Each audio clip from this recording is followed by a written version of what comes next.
NITS 100.9. What's yet the Torchlight Jumedie Ewo NITS 100.9. NITS FM yo!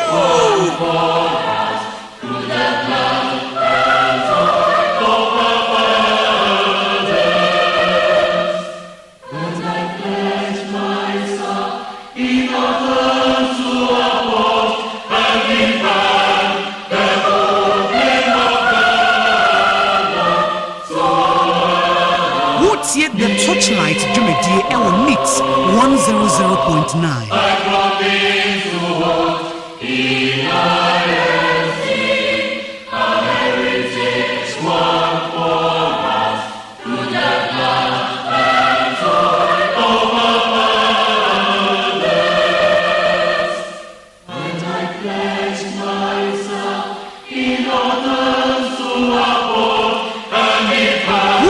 The Torchlight Jumedie Ewo NITS 100.9.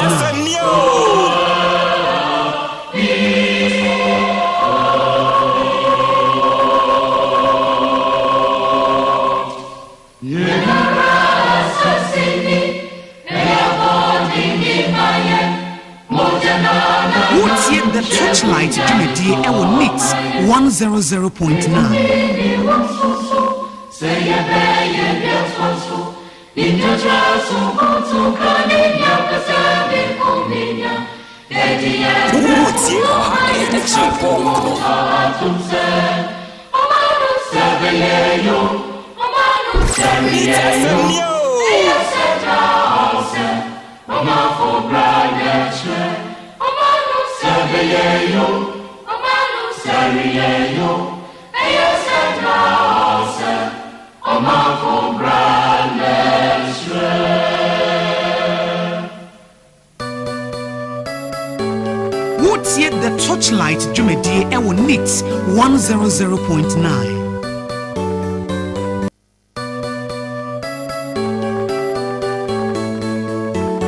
NITS FM yo!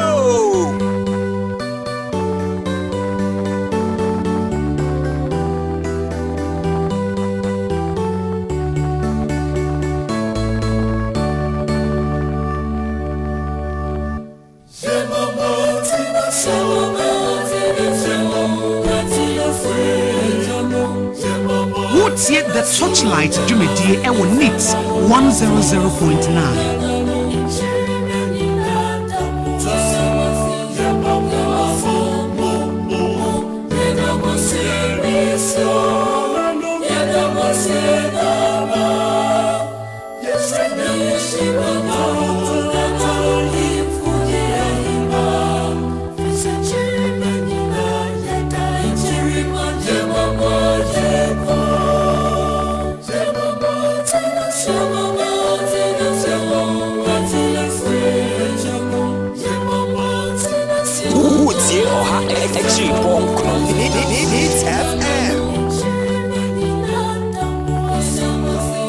What's yet the Torchlight Jumedie Ewo NITS 100.9.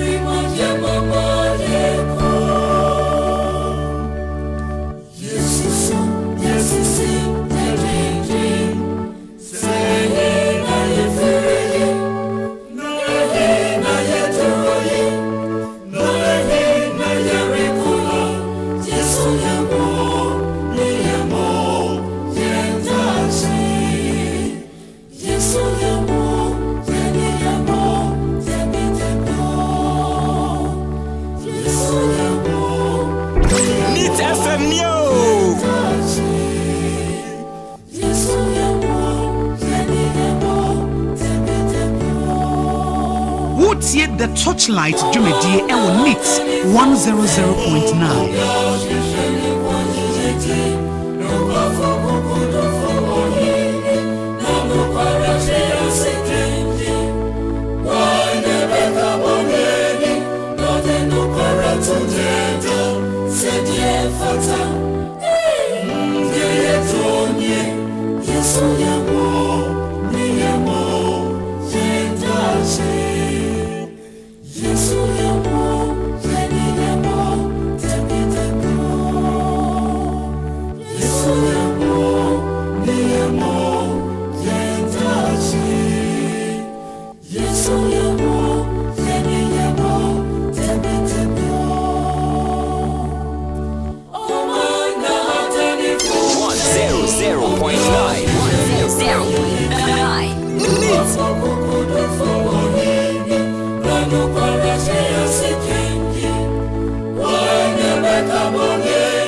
Torchlight Jumedie Ewo Nits 100.9.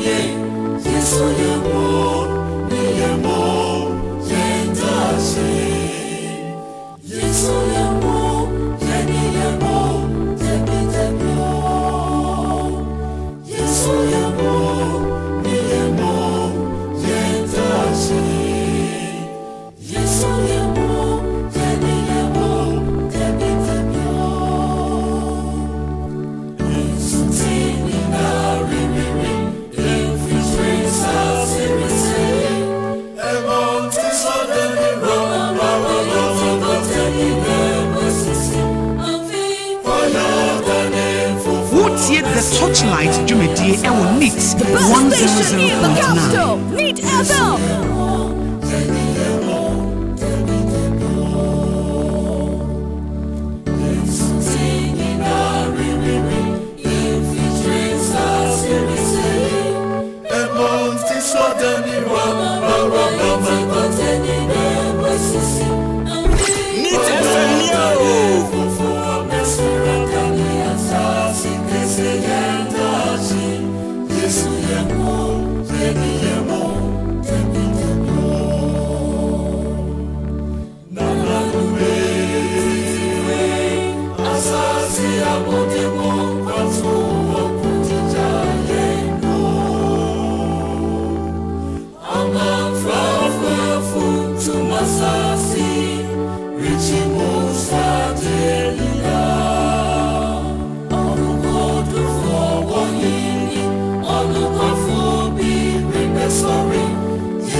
Okay, Jamo kwa be de bandit 100.9 na eye Benada.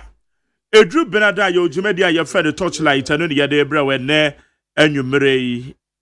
Na said de wonu no, ewiom anwunwunwu no kama. Ese de utum se ewiom no ayunwu no. Say mo amawo foforo about time na wo this time no. Maso be she because wonya awia na awia na timi adrai oba no ma bi a wasie.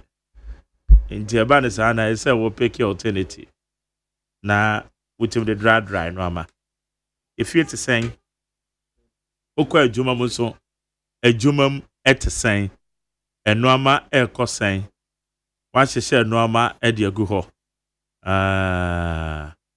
eno ama koyi anasa nkoyi edwom etesen aduadifo ejere se eno ama ekamade sesei eno ama buo said ye kan ebi aba fom ebi ma fom ensuo ni ade menim de ntia no na ma fom ensuo bo entimi ma fom ezo no ama buo ebi aba fom ena ye hwena no hwe ya wo metonton so ye traffic light afika do ma sa atu ensuo no mo no matu ensuo be ye import ensuo ensuo kra de ka ye no krom ga ensuo ni keke ensuo so yatum ze wo ma na ahye dan na tutu mo se den yo eno so ye den ya normal boy nsu ya ni to say ebi aba from yenim say kan nsu de it should be common ezo ba from anyway beba cha me the luxurious agyeman na eba be have discussions ye be hwe samakodo a ekoso adrowa for ye from kabom ko from Ghana Road Transport Coordinating Council womo se womo to ahyentu ade mu by 20%.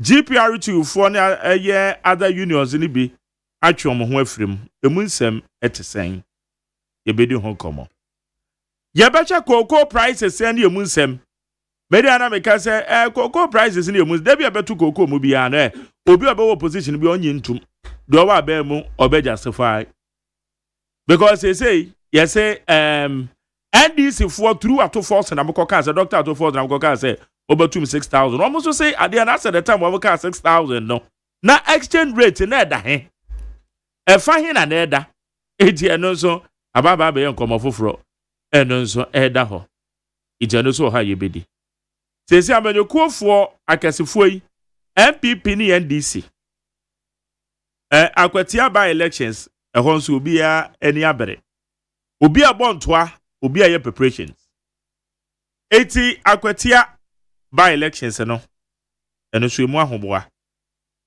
etesen ewo ho na ene mewo Bashiru Amantana ono the constituency ye Bole Bamboy o belonging to NDC National Communication Bureau owa Kwakunowa free Dr. Council Ato Forsen the constituency mu enka ne kra no a secretary ewo constituency ni mu ene kra de mate so chairman de kwaku chairman de on a region mum central region ena kwakope it is central region MPP mono ope communication officer edi ewo central region enti adwumaku anya ne CM abato mpesuwa so ehwo na kwakunowa ono so efri mewo Alex Kwakutete founder leader de ma citizen I Ghana amantenas ade oye go farmers efo chairman na ono akasa so dokoko oye kura oye moa oye mpreku oye bibia na no bisa say ade oye cocoa farmers association chairman ni fug o cocoa papa men ka say me chairman and that is why me o say me hu say yes cocoa say no yeah because you kuya pa odo papa oye mpreku oye cocoa odo cocoa oko eye ni villager ehwo krabo ye village wonye village na ponche so oh ponche dey say bum ponche dey it is odi na chiko ni krom wo eye eda ponche dey omne na mo keke o awon ye ko ye duru ha aprade atema aprade ahon dey ye duru ha no say ponche no yi ba kwa na etwa ni tini ye fufu ano enti ponche dey and omne na hwa ya na yi ba meta asra no e tu kwan ne ko fa ho na ma yikuma ponchi na ko ebezo hwie nam no ne de ko nam se ye nko kire se we dua nam na wa ba because aponchi nam de me pe oh yeah ebri bi mi de na chi ko ni kuro me na aponchi o ma ye ho adwuma wie na se ye de ko afei e de aye na ujafo so openta mezumi hia nam yo na me de nam ya ade wo kwan na me ko ja nam no let's go good so it's an have discussions go Facebook live baby adam ewo ho midin the Mark Jerry OSEI AGYEMAN neat 100.9 FM neat 100.9 FM and your Facebook live and also baby ada ho a ye betimi edi ho komo na ja hwen sem ahodo a ekoso as I say ye ka say ye say ofanko your friend is saying flat no a block insuo kakra toto obedo we am say we cramp ya kaswa ye dia send me ameye aha na okay there be we of anko kwan no so insa won kwan no so die ni kaswa die no so ne say flat kwaku oba da ben o me na man you the bag mbogo oba na kwan no so tze ehun de kwan no warrior nti baby a warrior ni be nsu jinenjinem ejirejirem okay we say kwan wa mo ye de because I want to report say a one blog. Na baby so ho mo ehun dey bia. Ho no ye mrel. Na esu na ato no. Obi otum makari team na adin traffic no flow dem a. Man for expect but a man for task the warrior kwan. Oh okay. Ma mudu a friend dey. Big up ho baby I the bypass. Yeah. Na mudu mu baby a taxi bi na wa pe no asem wa akọ am say na hagara ke hana ba parking enti oba na ma e ya na nkofo repre wo ho da obe ya afon obe yi na ya mama da manza no okay all right because so they said they are here nti ama ekwan mu woma kwan nye woma kwan nye they are really suffering so wo kwan nye dia eso ne ye nwenwen etokese kra na ye and etokese dia wi na nke so na tweko but eye ye nwenwen si ana kwakofa asem bebre ena edi aba nti ababedi enkomo nti safo no omo sa ho hia mo no monkafra Alex Kwakutete citizen I Ghana say Kwaku yamedum Mike eno ma ekoso obenden kakra muguso Citec citizen I Ghana so far mohwe akwati aba election zema ne de akire kojo na eno ma ekoso mohwe ekoso kojo akwati aba election de Yeah, akoye no. Me mpa bo ne say afam ni nyina obiara benya ne ho abotre se ne ense obiara credential. No ne and very important idea ehia pass say yehwe. But me de nkeka me nko a say epokura nsu to gum de. Nso nka NDC omonto ombo ase kakra because it's a more majority. Yes, more majority. And ikromai ni nyina take lead the some de bema MPP for no. Akwatiano MPP for boys ni bi boys ni bi besin yam so mko hu na boken no mo frame me ma me report na mga say pani bi obefrɛ mo say monko na monko di nsim hu no ma monko onia o ye ready a on frɛ ne ba ninkan ma monko because ikru na Akwatiano ho ye me encrypt wa wonim see ekodi 2 days o me wa omo boys no omo ye what nti wodi nsim hu bi o me di nsim hu a kyerɛ nti no munjai na pepele ye omo nyese ne omo ye because one say nka nanka metimi aka say nkofo ni bi ho ani patu bi ho anka omo chance anka ndi si de ma oma ka be MPP for ho akiro but e bia me fan say ekumi me sure say ne saman akodi nkofo bi achi ma hem so makodwompo ade ndi akoma uniensa se ye de ma no mama ekru ni nyina oma trigger nti ase kru ni nyina agibum say de bema MPP ni no na guy ne so no NDC for the no mo ye na NDC for the no me na akotrega ade no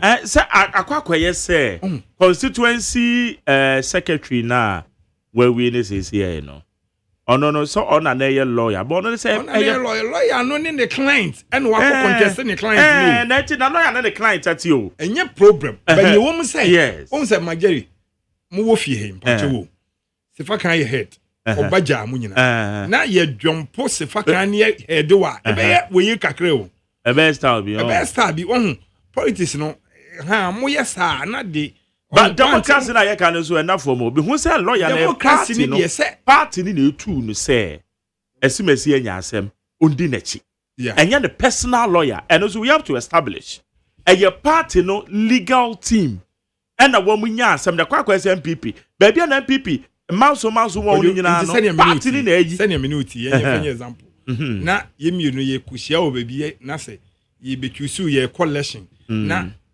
me no na say ye ko crash na mi minima ti me bo amane a emfa odo no entra baby ete they all can be tumo but say no what situation no till lawyer no so no onya ope that's all bien who chiri for asem bakodo so I say no nim say besi o say 6,000 4,000 2,000 we kwa do mo ma na dwi yo ba no kura wo mu ni say no kura ewo mu Akwati ane ne say NDC prime minister no mo ye no yeah and to say Boachi Yadom or complaining and to some say delegate no mo mpe no enti when supply and kura na nkwa anka be ha dwen na ka mo grand is woman a big problem because 3 names we have 3 yes Boachi Yadom na dwi yo Boachi Yadom ne we be what about the next one no man kasa e kro no boys na choose another one omo pe na mo makwo but when say acclamation omo ye yo man frɛ kura ma frɛ more than 30 people I agree o omo say nipa na nka omo no omo nim say do nkete be mafia we enti ono na wa ye na omo expecting wo kro nim ahwa na ka cho say politics na ye o na according say me dey me so say according say na favor MPP for enti mo omo nye omo adwen say omo de dom bi na boys bi ebeko na akose obi a record omo nyai ne kro na omo candidate we ni dey candidate MPP candidate because the amount say NDC phone bi no NDC MPP ni nyina we good mo bia ko just ye tu ha na dwi ni ekodu ho china that guy nyese policy obesoto correct guy no I'm telling you correct dia assume do dia MPP for you no correct okay on some call for homo correct na what me who story be ya publish Ghana web My Joy online a PCFM online story enam wo suggest NDC say Ore Julius Debra na betimi ya NDC ade ko you na say wa hia ene aje o kenkan ma won fo na because ti o kenkan wi ani aka ho ase na be say na sa asem ya mribi asa obeka obeten ho wa na obeten ho no Beba mfano said ya na mi hono no. Eti we cramp okay. Where your Peace FM online. Where as radio. Where my joy online. I mean I'll say Citizen Night Ghana, Julius Deborah emerges the most strategic choice for NDC's 2028 presidential candidate. Citizen Night Ghana, a civil society organization committed to deepening democratic governance and promoting informed political participation, has conducted a strategic assessment of potential presidential candidates within the National Democratic Congress ahead of the party's internal selection process. Party woman rubabi ao and I'll kick us some way do to me. Na edientina emamu say edien na mu hu ye awo regular zebra. Ben microphone man.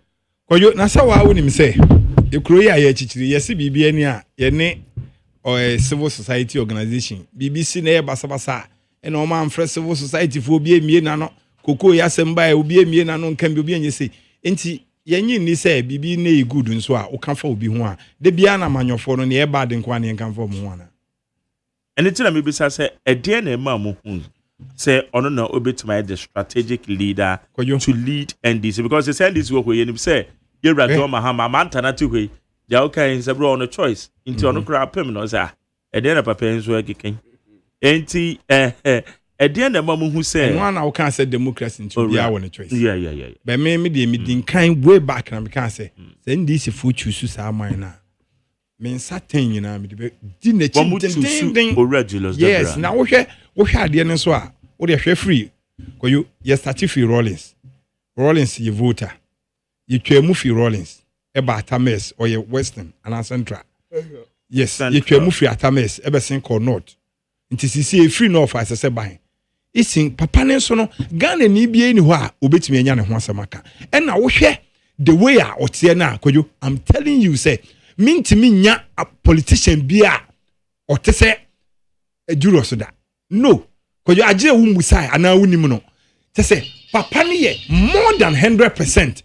Enra mini wa unua tikase kan ho asem tikase ka sem se ban juros campaign ono obeye ne nsa ten ni nyina fully na juros nkofo ne be campaign ama no nkofo ubehu unse nkofo bi ho a omo nkasa but when it come to politics say ye nipa good na ye dwin nipa ho sisi MPC hwe MPs dodo a omo fa omo omo etimi afọ mu nyina wa ye strategical work papa no odo obi eto board MPC ni nyina o na sene wo hwe mabunu chief of staff bi aba ofa bi na wo hwe sene papa yi OSEI opposition mabunu no na ama police abeye enkofo da enti esese ye twen hu se nipa na ye mfomso ansa na yakana zamana sene no omoto aba na NDC point ni se wu na wo hwe mu nso asise omo yo bia NDC point ora Julius Debra sisi me fan say ka se bin ketia wo base nim nanso 68 years or cost 72 ye beto aba no 72 age ni de yi free me na age de nya na ma ye say emfa tunti na prison ni ru ahoda na do nya 72 no ne omo obeye na feli Ghana enti be na me as MPP ni maka say obi anya 72 a ye Bible say we emfie bi ho a wuduru a adwen ne ba fom nimde ne ba fom ahoden ne ba fom ne aka ye nunom enti ya den ne mfa ma obi a wonya 72 na say na ne asi ni ti mfensu ade no it can be possible but you solid man 59 years when odi a kire me one politician both NDC MPP ne hote ne kasa mu na te say ne oni ni pakasa se ne oni ni parity se ne oye good fa koyo unya bi odi me say kire me one wo minim sa wa bene obi ni what is juros no obi ni what is juros NDC for nan kasa nim enkofu hu ne be fra bonten obi abeka say me pese me ye campaign ma odi market on the wall obi abeka say opese oye campaign ma juros oye solid man enti ko je obusa juros no asem de a me de kakra bi amani hu no oye nipa mu nipa onye normal politician obi otimi bie na no kase so hu se me ye bibia enye ye mfo a menye se na boss can he straight pointing straight na ka kire me o yes ha na metimi no wanante it's not onye untimi found o ye comparison ma two parties ni nyina just on kasanti na ase ono no unhu bibia yekoso masa o ye solid man say yamma ba no mo nto na se ebia ye hye omo hye dame no na se kodi ni ho ne akwadwo na sɛ wonim ne mi metimi aye kwadwo yes sɛ ye ka sa ye ton ni bi ɔno nko an ye de be kyɛ sɛ ye be ma na hu sɛ ne ɔyɛ man nkɔfo nso betimi aye saa ma no ɔyɛ solid man I'm telling you okay na solid man what do was sort to from who say oyobi a owo interest say obeli di ende se dachi nenye bi na wo ke lawyer say na onye interest be yenya de beto na so dia obi e no chifu asem wo de opa amanyobufo bi nka say gojo ye hu se dwaben ne ekɔ no ene ya no ye pese ye hu se maame no wo ho no onko bi mana crash ni tie pese do uni gojo wo bakɔ share to me gojo to me de menka ho asem da to me ye kan power de mpacho o ni interest room ni interest nim say o man pani na wo ni na ye adwuma wasom no wo ni na nante over the years na papa ni fin say o kwa ese o gya na chi na onya good record no na ohun say there be nyame ye madom aba first one second one na me prince so e de e bia nyame be madom e ma me so ni kakra bia ensesam bia metimi aba be wo NDC ma sisi NDC abeji dimpa no se me kwa ese se me nyam obi wo di machi beja ni good wo se papa ne beka se ompe se politician na de way akom de obeka se de mi fie ko busumie ne huntimi nko ene asofudie nso otimi choose choice asofudie de e bia me ba bi nti bia adam akọ ebe ha madwen ntimi so na me nko pretumi efa meboa oman no enipa ewom obi a wonyim se we NDC we MPP me se obi hu Ghana fo ebeji bum juro so on ha ne ho nye campaign o wo de mark man west obi hu nipa ebeji bum se ye be adwuma on the bedi na chi I'm telling you ni akeka ko ne asem hu se me se me de wo nim se unim ba bia me gina me MPP ni but me hwe me coordinator da ben na me di asedun ketia coordinator na chi are you fully prepared there wo agenda no just say ono na nso se omunu ba bia enti mo obi anya dai mo obi enka ayi oni obegina ni owe enso ono so wo ye campaign enne no na ma no okwa yi ase me monitor obi kojo unim se semsi me du achi dia me monitor obi ono wo di sasis na beto amom se ba bi o maduru no mahama onu ba bia nti yenyanye we yenyan ko contest mo obi enka president enso ono wo ye campaign oh tia kai I saw a national chairman. That's it. Obi interest room. Take it from me. Now we nipa miuni na say ye to aba hwan wo majeri wo be say o president ni ase dunketia. Tell me. Wo be say o president ni ase dunketia. President there. You obi anu a you go na your president. Enka na ye beto ye na namosi ye de ukodi hene kra ye hwe wani aba ye hwe omuduro wo jan se ne wo ye de ukọ besian bo aniama obi. Na opa ye sesa na ye no. ye du kosi akonya so ani ehwe se asere wa bia oba bi kura betu afa adros a hye nufu ho a ye hu se dros hye na ye de why na ka sa ne yenye ne sa okay enti so far mo de among say Ora Julius and the best bets I'm telling you so aje o pay to me no mo pe candidate so on bet is MPP for the bia no mo pe candidate so mo pe power ne dia any on be sa but me believe say NDC no mo de almost stretches 2 years.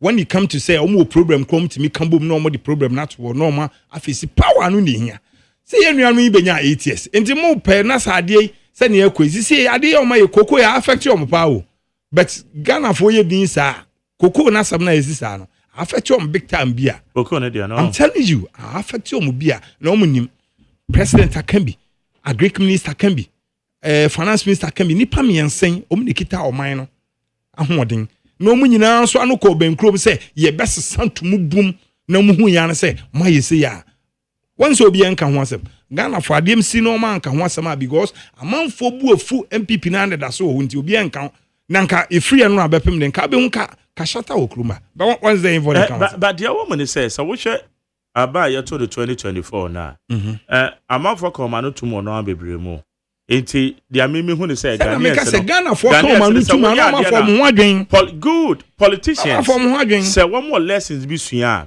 e dey say wo musua 2020 elections this year because any dey kan ka bi kire yen me kra mba betina radio so e ka say MPP say free senior high na model campaign mu nyai because we impact bi akadema mo 2020 elections omu twa cake 2024 elections dey see ye no for you almost try you love cake no omu fin so omu ye ma affect your position na omu di huru position and so no omu nim se Ghana for no omu huru ye because can be bia no my tititi be ko yo ma men kan some show na ye ma ye John Mahama asonte say Rollins ha me yes adi ni bi mate enra director CID e kan say cars sembi e kojo Kumasi Accra Sunyan Temale Roman Kofua edili eye importers no mdo so pa o ba manfo mi o ma no wo ho a NDC o ma enya sa record mi say ye ton cars na yakwachiche nkofo cars ye ye di 2 minima wa ye say protect and land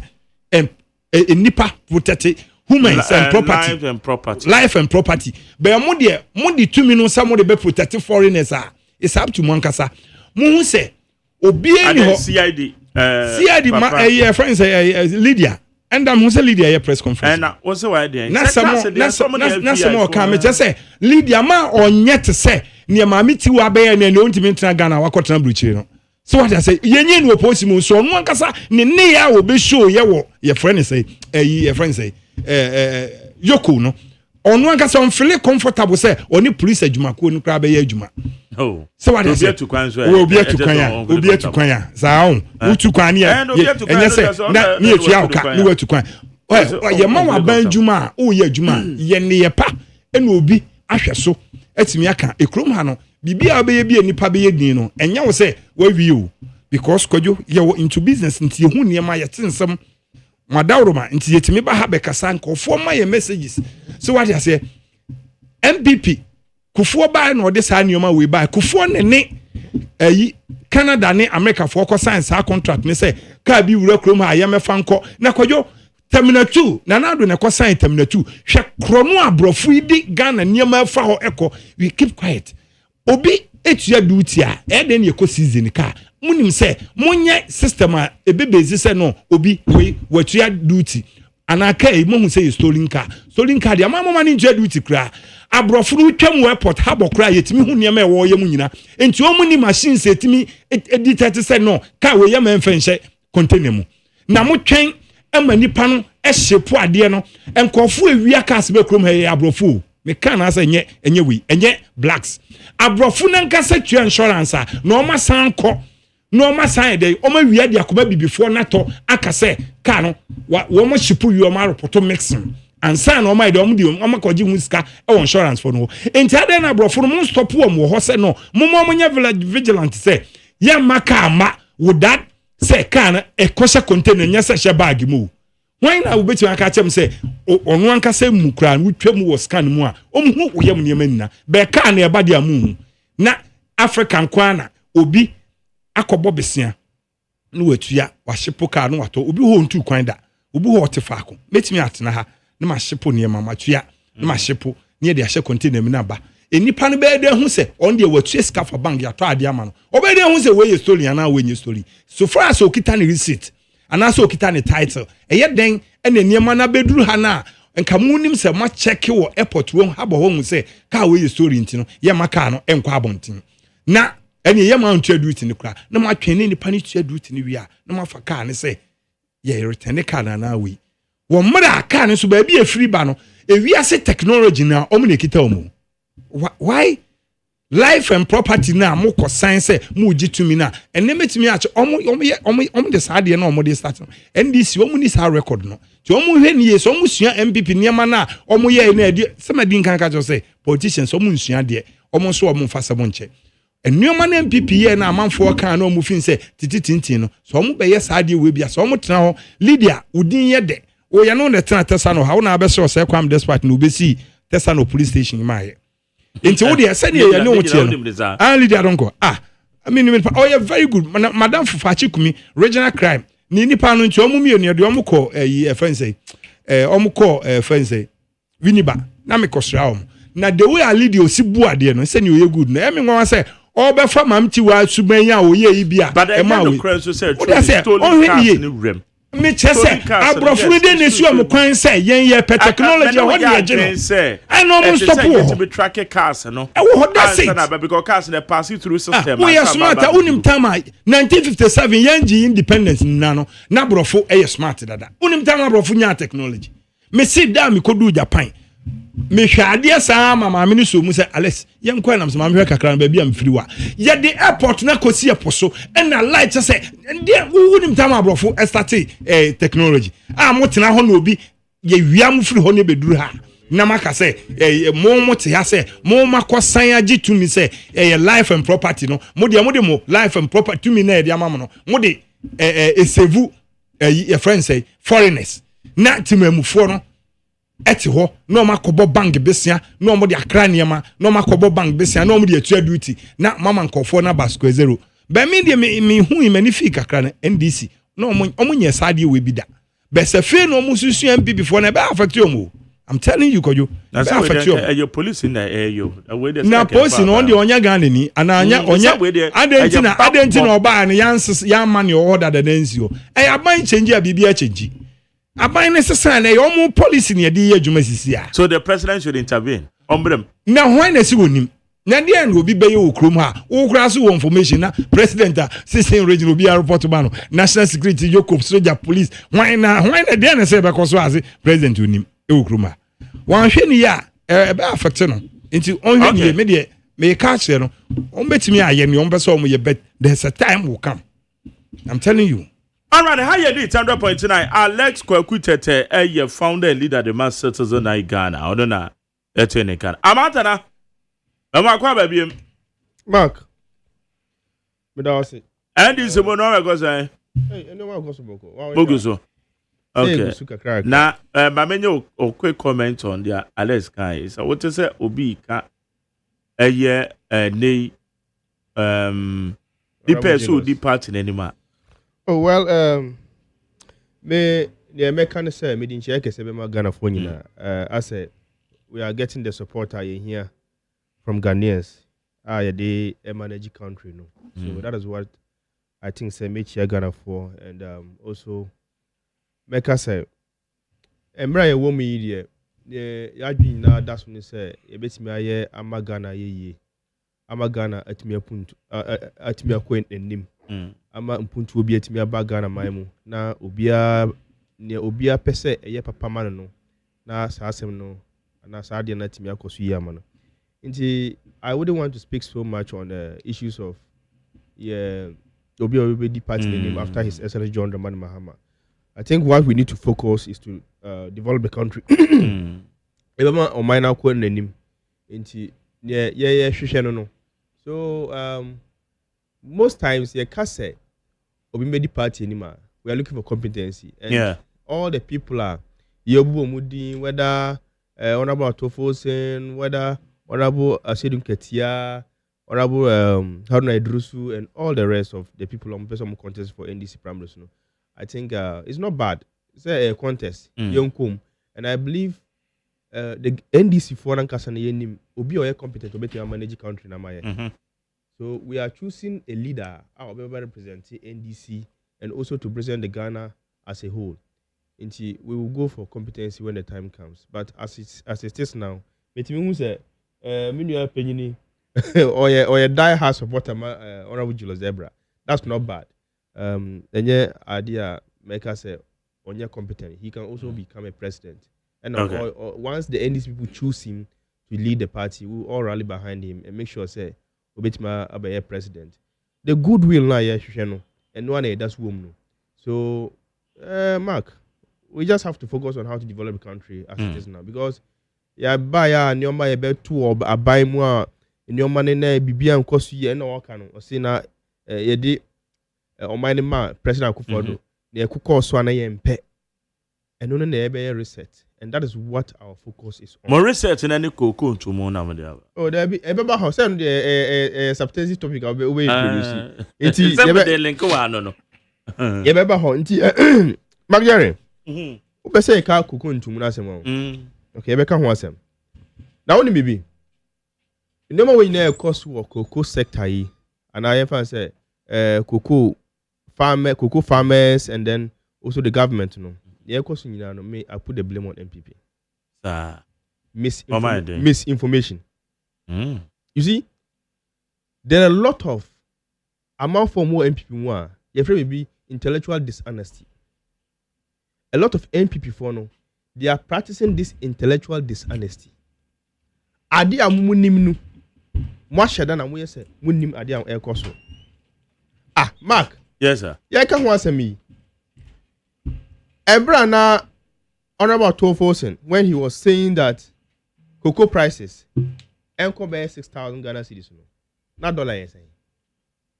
There 17 Ghana cedis of Chrome. And we are saying that an amount of 3,100 and amutiyama cocoa farmers no. Neswa. Because the amount of dollar na amount of dollar na ewo Chrome no. Na ewo soro. So when you export cocoa, esa what this dollar p a friend saying. Unya dollar ebaha. So that is what we so now they share cocoa for no. But now as you speak, you see you cannot get two things at the same time. We are getting prices of items a reduce. Who for iron rods? Iron rods na 9,500. You see according to 7,500. Cement na who say 120 no. You see a reduce.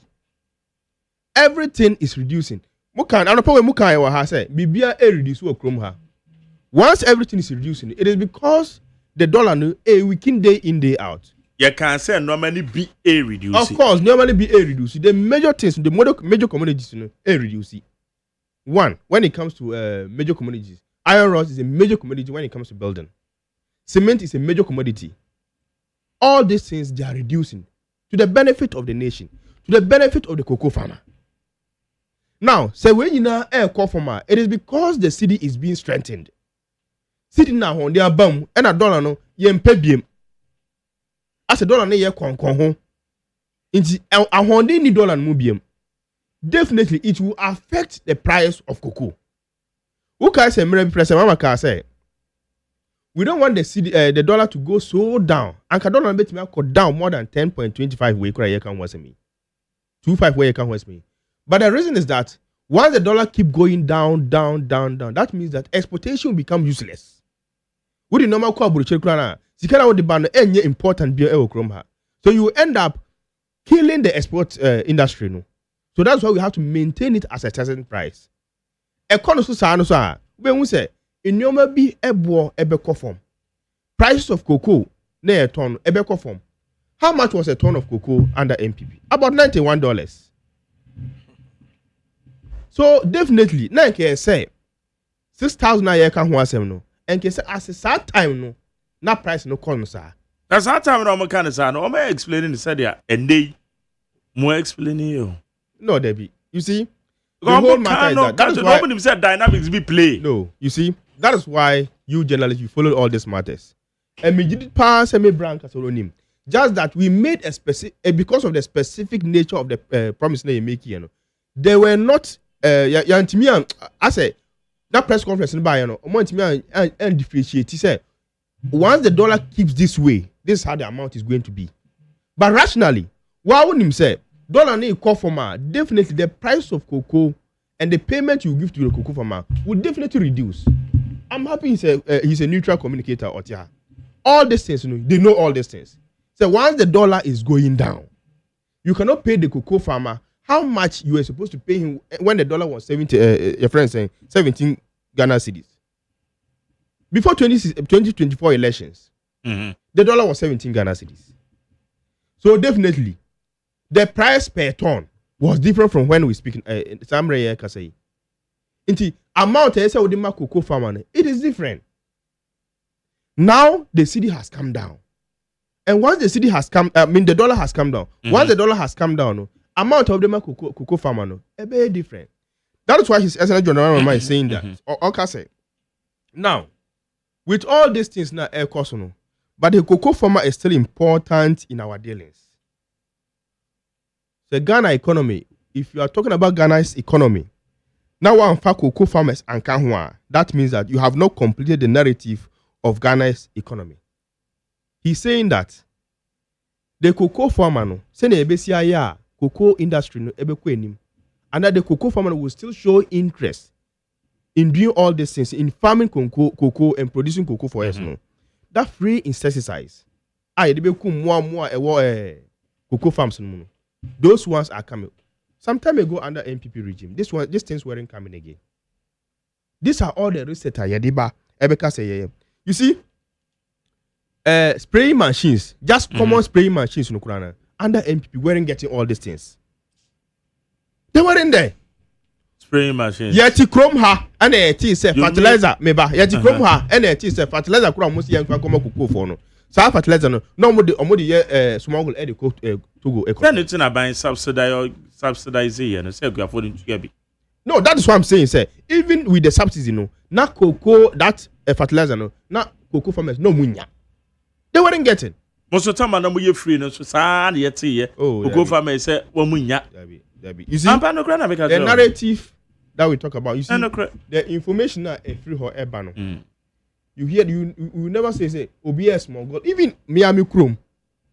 Mo de fertilizer ba say from Google broso. No mo chairman for solar chairman no why no mo de smuggle. No mo de call Cote d'Ivoire and all those places. They have a track record of that. So President Mama is saying that those spraying machines, no, we are bringing them back. He's saying that free insecticides, we are bringing them back.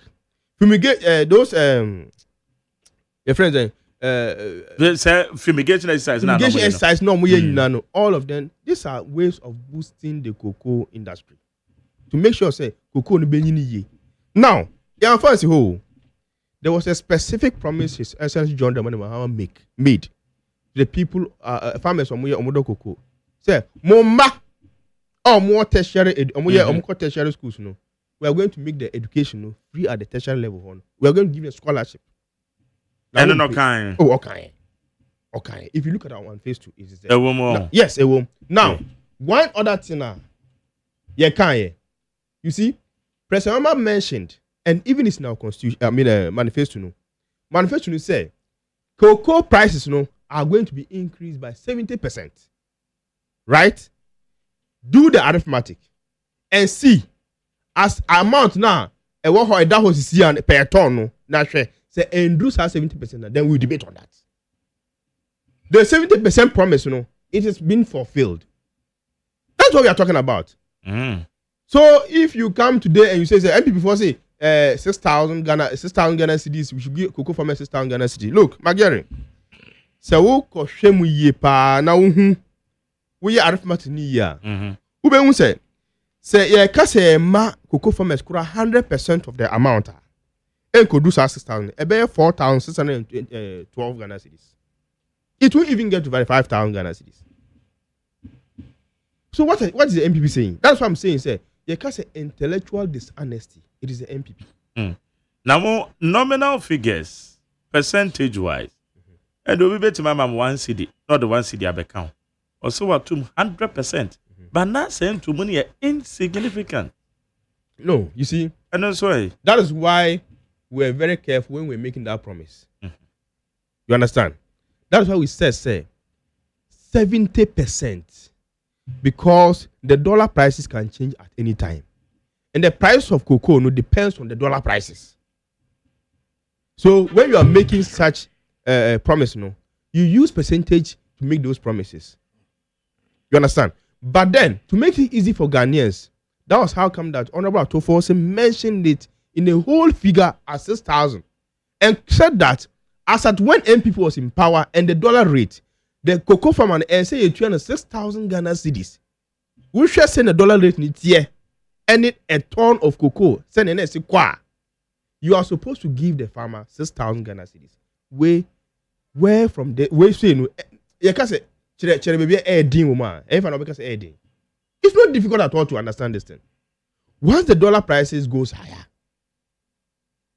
you will get the cocoa prices paid to the farmer no higher. But a cocoa from there, definitely the prices are will be to cocoa farmer. Good. That is what I'm saying, sir. The intellectual dishonesty for more MPP muno. Their narratives is what the cocoa farmers a boy and then you can say. If they were honest with themselves and use the figure, the percentage figure, you see here what we manifesto now. Ask them to pick our manifesto and look into our manifesto and tell us where we said that we increase the price of cocoa. Price of cocoa, farmer by 6,000 Ghana. Tell them to show us any part of our manifesto that we mentioned that. We only mention percentage I know terms. there any manifesto, but Of send course. more kind. You understand? And once it's not in the manifesto, what do you hold us for? We said 70% is in the manifesto. Another way, we said that per the dollar prices, you know, and can say more MPP for no, more farmer no, 6,000 Ghana cedis. And per the dollar prices now, no, we are supposed to give the farmer 3,200 Ghana cedis. It is as simple as cocoa. But the propaganda in all these matters is becoming too much, confusing the cocoa farmer. You see, let's be honest with each other. Back Jerry, let's be very honest. It's a idea, Abraham. Oh, said you're not. Oh no, you see, once the cocoa farmer do not understand, definitely it will affect the NDC. The credit the how I say. Once the cocoa farmer do not understand the arithmetic in this whole matter, definitely it will affect the NDC. But then, in all these matters, you know, what we are supposed to do is that we should be communicating proper languages. Can asem na no kureno Ghana for no I heard the MP before no. Ebinimuka say, we made a promise and we said we are going to pay sister Ghana cedis if we're in power and those things. Of course, we made that promise. But we made that promise based on the price of dollar as at then. But then, more fire manifesto. Challenges on our manifesto. That is what I want the MPP to do. Bra, challenge me on the manifesto. You understand? No, Debbie, I'm not telling you what. But I am only telling you, say.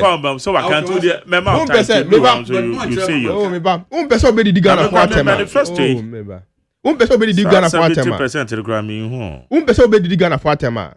You see, we have the abbreviated one and the bulky one. You took off our abbreviated one. Where the full manifesto? So who Debbie Debbie. If you want to talk about this thing, challenges on the manifesto. And if you want to talk about the whole price nankasana yekana, challenges on the rate of the dollar as at when you were in power, and challenges on the rate of the dollar when we are in power now. And no yeka wasem no. So cocoa for now cocoa farmers no there. The mechanics say abutre. Once we continue to engage them, the understanding will come. But idea a woman a nyina ni say, I make us say it's going to benefit cocoa farmer. One, the prices of iron rods are reduced. It will benefit the cocoa farmer. Or see, the road network to the cocoa farms, they have now moved it from anywhere. Cocoa board and I farm from that place, you know, they are called Ministry of Roads. They are now going to make sure say cocoa farms and the roads associated with all those cocoa areas, you know, this is what we have to be looking at. This is what will benefit the people. At the same time, you can't get the iron rod to be reducing, and at the same time, cocoa prices high. It will be difficult. It will be very difficult to get that in. So that only the cocoa farmers will benefit from it. Then the rest of the people are use cars, car pass. Or say the price of cars are reducing.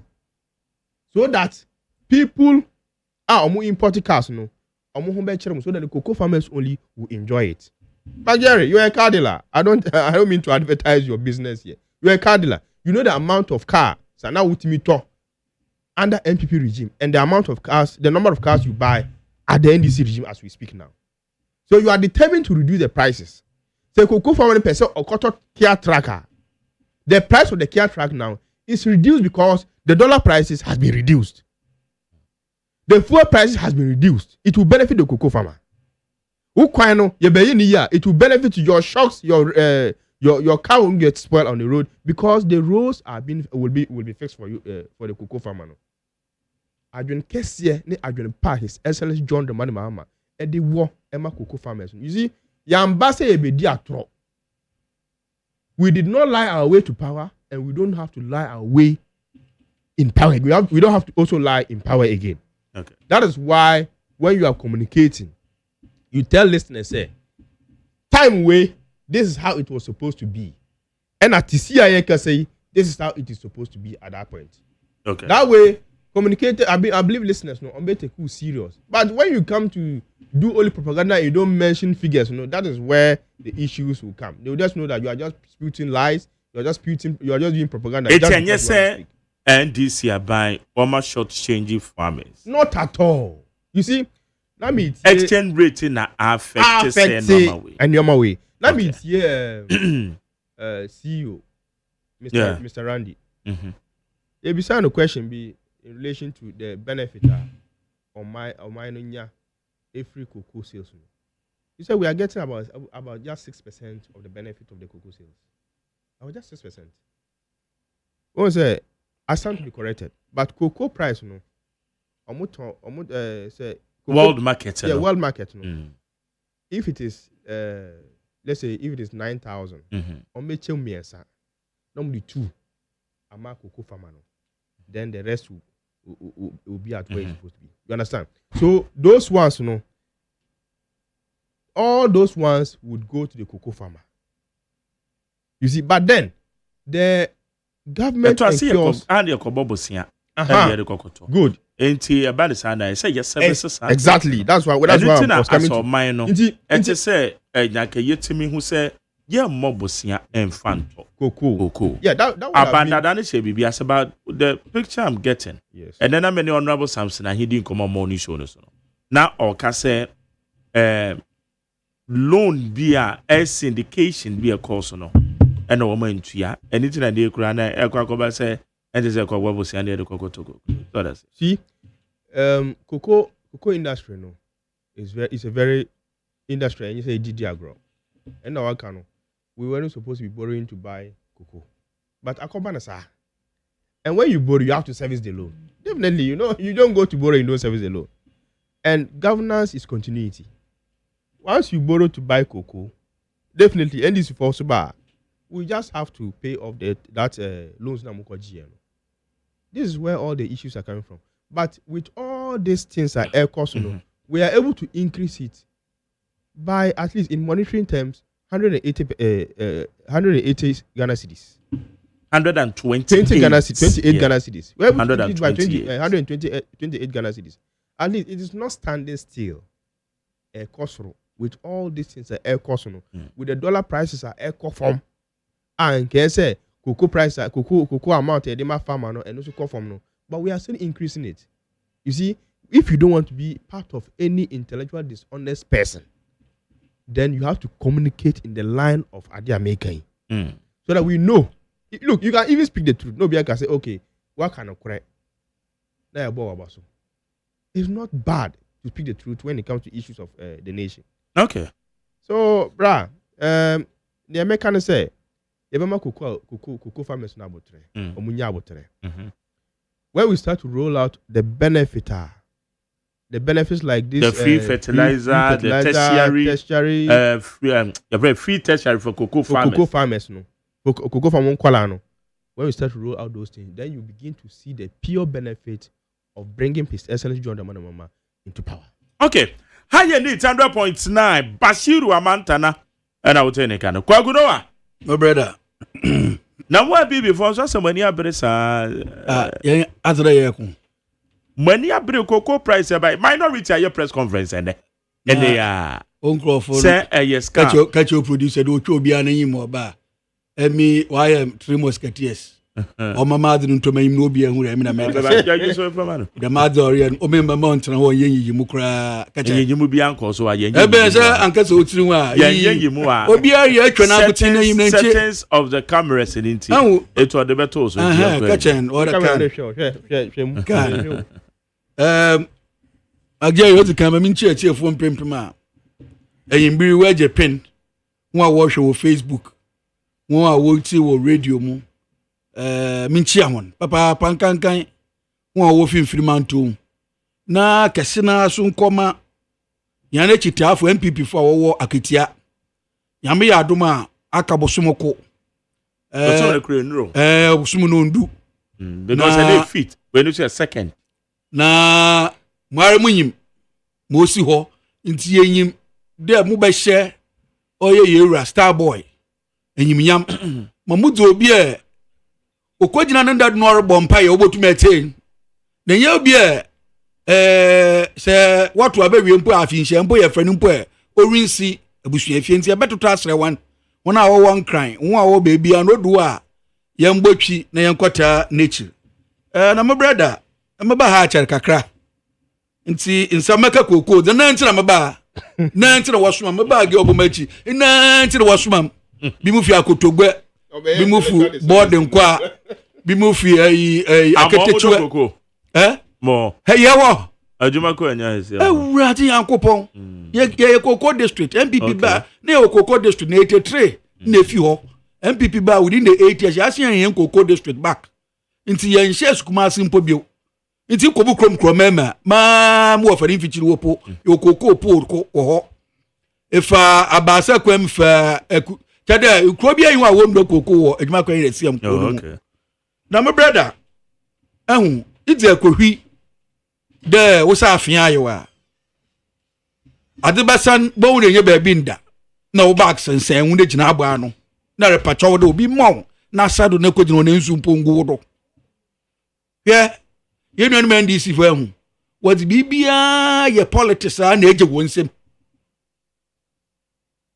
sa atiboko de orekodo wo ho wo begina aka de se MPP e ba ba ma na boko ntokwa na okodo inde MPP na wa ba em bokoro nkodo saka petro 2007 e bia branches no so we hu na what the black boy na budget oh you know that time no down wo bole inde kra mate galamse wo to bi wo bole was your campaign inde nkana ke yato nyuma be ma be kwata kwa o inde be ma be kwa bole o we to galamse na me bia du bole magere awusi do mi mde ejinchi kakra that be na tse there say ye kranze ma fi serma galamse ka ho gold ka ho serma tin ke mde nantwi ye mde ho de kwazi wo ye ho ati papa fugu na ati na ye krande serim wotu galamse e ma black vote obado enu nde ni na black ni na ye ko bole nda ma chere de nyuma ogbo enu John Mahama oba wa ba na remes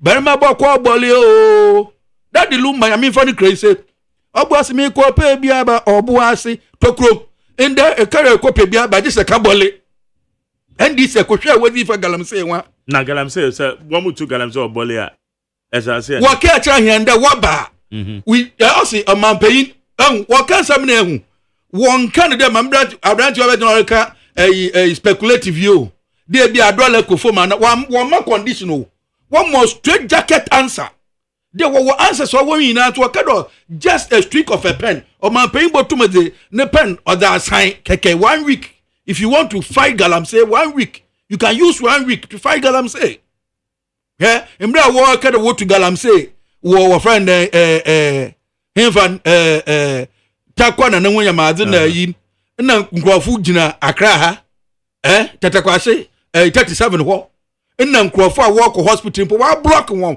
de wo mo nko hospital ba din te wo friend we people ega na wo bala na wo twi polundu wo boto ase na me se nde galamse na afitakwa adubole oye nsema what the politics my brother seka petrol de petrol nko da what on them wo be church price continue for joint action wo be classroom that time mo UCC wo be classroom with the pen and paper no wa bro bibia no wa church no wa church figure or the what on petrol wo be bodro wa sindo on say them my brother kai 2007 wo ka kira yende wo ba health committee for joint action na nya NDC oh no one know the anyim no mo civil society wo kasa ma fa atamis na atamis aboyan baby ko no kasa ma won na atamis so NDC flag bearer my brother pa na wo yitum se na NDC for my brother atamis no NDC flag bearer miss NDC ama benwedo oye national women organizer en ama benwedo oye women organizer ana amoboa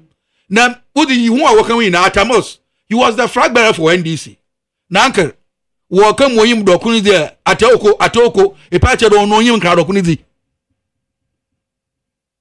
etina MP before na yekume prako oh kubi prako won fansha wada akufo ado ana amoboa obi aka bi oda akufo ado to the extent that obempo akufo ado ntum oba no hu akumi prako what for do win as in wasn't one time what the ban. But I'm as my American man, Jiban Nkosiban. I'm telling you personalities within the NDC. Now when you cast them year.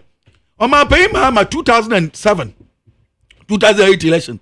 Us in there say NDC Barbema. Nyada was what about show. What about Bema health insurance? It actually in tribute 1 time premium. Because see that. Young family Coco Idro. Coco Yahu.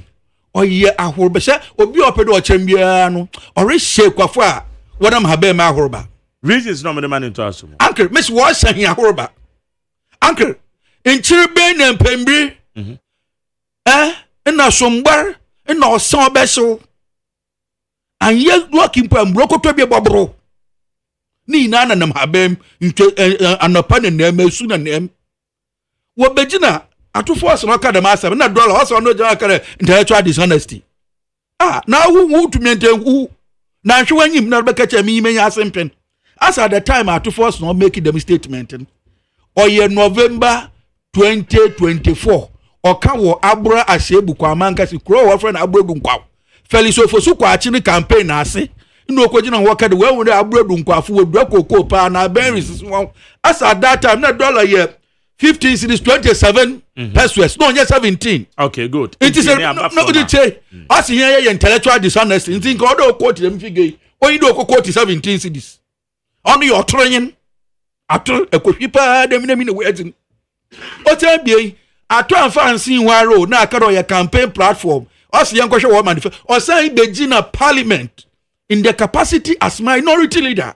Not the statement on the floor of Parliament. Anamobwa. Parliament 2 is a house of records. No can ni na no joka yes so ye mim no we na nche ba one talking point. O the member me se ba ankra me bububa. Eh me wo fufu man no ho nkwan ya bota. Me bububa. No ba one talking point. Obeje oh no ma we stand ma feel no. Obeje me say impu na impu UTV obetina ho. Ofi Parliament obetina impu na impu okai. Was maybe we got sent radio down me bobo what can wa to egum wa kanya and I want to abe we Akufo-Addo Yamenadom the time I saw roko ni state of address the last one Ojina do mo ma me say hands are dimpo and capture us hands are sign capture ni bio na minority leader oroko round so kere wo boto koko or yes 6,000 into Akwafuni na work there wa ba mi wo boto koko 6,000 yes, or can Parliament. My Parliament hands are so then a capture. Hona ama kofi bu ande obejina afiri momubi sana asema orushi. Na minyim do no dam no hote. Dia galam se bako akwhwa na ba bejina we so akere yen. O man payini mo ba ma address gu a man nkese atwu ma ya. Dia kere Akufo-Addo ba wan ya hwi poda. Ni na antu nkwada. Wasi pleto na hota man sapone semina. Na obi baka to give a time sometime in the bema atofo in man pay anybody din first the first minister oboni din apart from kitchen cabinet no here mo friend oh he said you Abraham na do so church transitional team oh so of that time the cabinet mbai enti o man crofo bi the transition committee no so no ya ni twetwa mu church and na wo friend kitchen cabinet so one wo be bibia wo da ba mu wadi no wo ba to force in the first he was the first person to be vetted na say onya hu kwanya the man na be yin do oya hu azepa ya me for the crazy okaka the MPP kokwe na aban oba vet no so cocaine has no party colors it's in keba eyini mu awa for finance minister you had your programs ankrada mobwa wo target one okay chana ne target in there or the dollar baba dem or the inflation baba dem or the baba dem what now for your say agina do obi sana there oya minority leader now obi sana there embri ale ko le bonto anu ibegina parliament ikogina ha mo kan ide ho agina hospital de ho abigina manem abranti asbarike no kwasa mini hospital ho agina manem mama kan na sisiare professor no na cocoa board o she ehia ya wo na o she ministry of finance na MPP ba we ye o da ko she agric ye ba ye besia ye ba she finance misisi am shadow but obesha masa maye ye dem brother retire Jerry ni yegudu yerba yegugudu anti sisi na abede or the CEO na woru twa akufo ado adapa de ono orokọ gwa simple na kungwa kon yehu an de papa wa bo oye wa friend jalabia suit ma mo pempa mi wa friend abranti ni di fefe eskafu wo she no oditi koko ase ekungwa ati ni po rubber she ekungwa no ho na vortic na kikere na obada onye koko ekwafuru ye meeting nti tre wan na obaya dam ya besia ya dam odini na eme okekan ya ekwafo bia nyime de bo reban numu ye dam ni na ansanyara o man pay no orko ni thank you to okodu ba bia wodu koko wesen not ho o sorry ncheri biara was the new price na gbo to go August enti koko a price orban so numu ye duru pa anti awanya asase bia na ando kwayin uja fo kwa hwe asase na do kodro ko sande koko du mera dan ni wura baye kwa ni na mu no wanka dollar sam enti ma won wagina wanka dollar na se o ka se wanka dollar mese na mese yeah I agree as at the time of say koko your dollar mu de ton no my brother ikwe Sam Shell wa baby am me besia Shell Sam Shell wo ye ndi dollar Mejitu ambassador one what the toy na me pocho oye adwuma Cosmos Energy oye adwuma Cosmos Energy enam exchange rate in say the monthly salary will lose by 5,000 cedis my brother wo mbra wo say ya the dollar my brother GBB dia you should know say my brother wo ba wa mahia condition na wa mbo price no so dollar as I then know him dollar equivalent to 6,500. Ibent na Wednesday no. Since I am PR awoye. I won there cocoa price I want in the PR Missy be a moon cocoa price I West State in dollar that. I West State in Potona that. There be I was state in bag here ya cocoa bag go. You can your plane and your plane cry your plane fa. Into I can make case when you plane. Your plane fa. Into you can do plane in your plane fa. My dear Anamoba. Emia krasla madati yimu no odama mapado koko yen yato no boto tede ma petrol yato no gallon ni waba waso 1 cedi per liter 1 cedi per one oboko wa amaje da na atu kala ko jina filling station ato 1 liter da in short anya gallon de dis ukal ma ko bu 1 gallon yen yato ye petrol yato no beto yimro obeka kire ende 4 cedi 50 pesos on 1 gallon wa ububofu inti yango kana yipe inti ndaba was so 3,000 days to $5,000 and anchor emi adwuma kokro me adwuma ko akutase na amwan anti dora ne hoye koko shadow ye kotwe follows be anyi ho abochi bi anyi ho abochi bi anyi ho ye yakora he ndada yin kwansi ya ne he yeje inti maje maka kira he no so e kanu Ghana sikam anka no dollar inti be mbegina mboto dollar ndum kra anche ma dollar mo hu bi da wani ti dadado memma mi ye adi ye tese gudi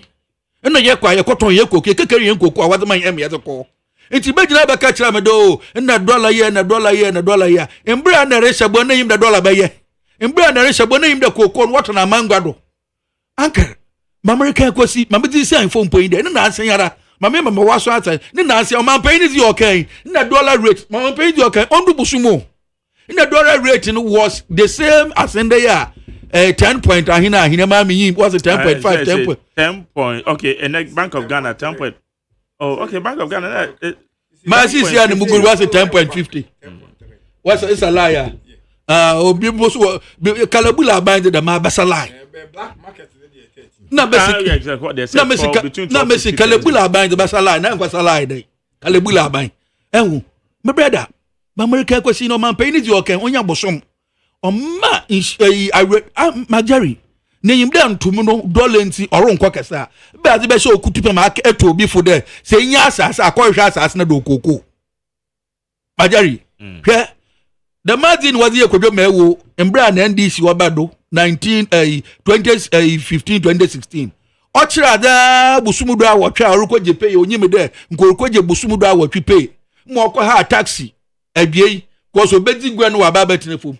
Mika se no charge wa bon krofo bu se odadide okọ ya no wa ma na ketu abusume baasa enna ne kai ozimpo nso de wanye bia de taxi car ma Jerry mo wa ya hu wo ba so wa mansam na de wanyi man ko ba kan che kwafo hia kwafo impo de menu anum ya ba anu manya mare ko ma bu na kodu me ya kodu no be brother azunu ya de ko be ya kan na on yeye but wo good wa ma ya asu dwom nti me brother akwambo so edu obu krom wo bo akwan yo na price mba nkrofo a we afiraze a won koko wa hata asiu a wo twen de ibuire baba mo akoton no agrisha wa won sulia afo wonantem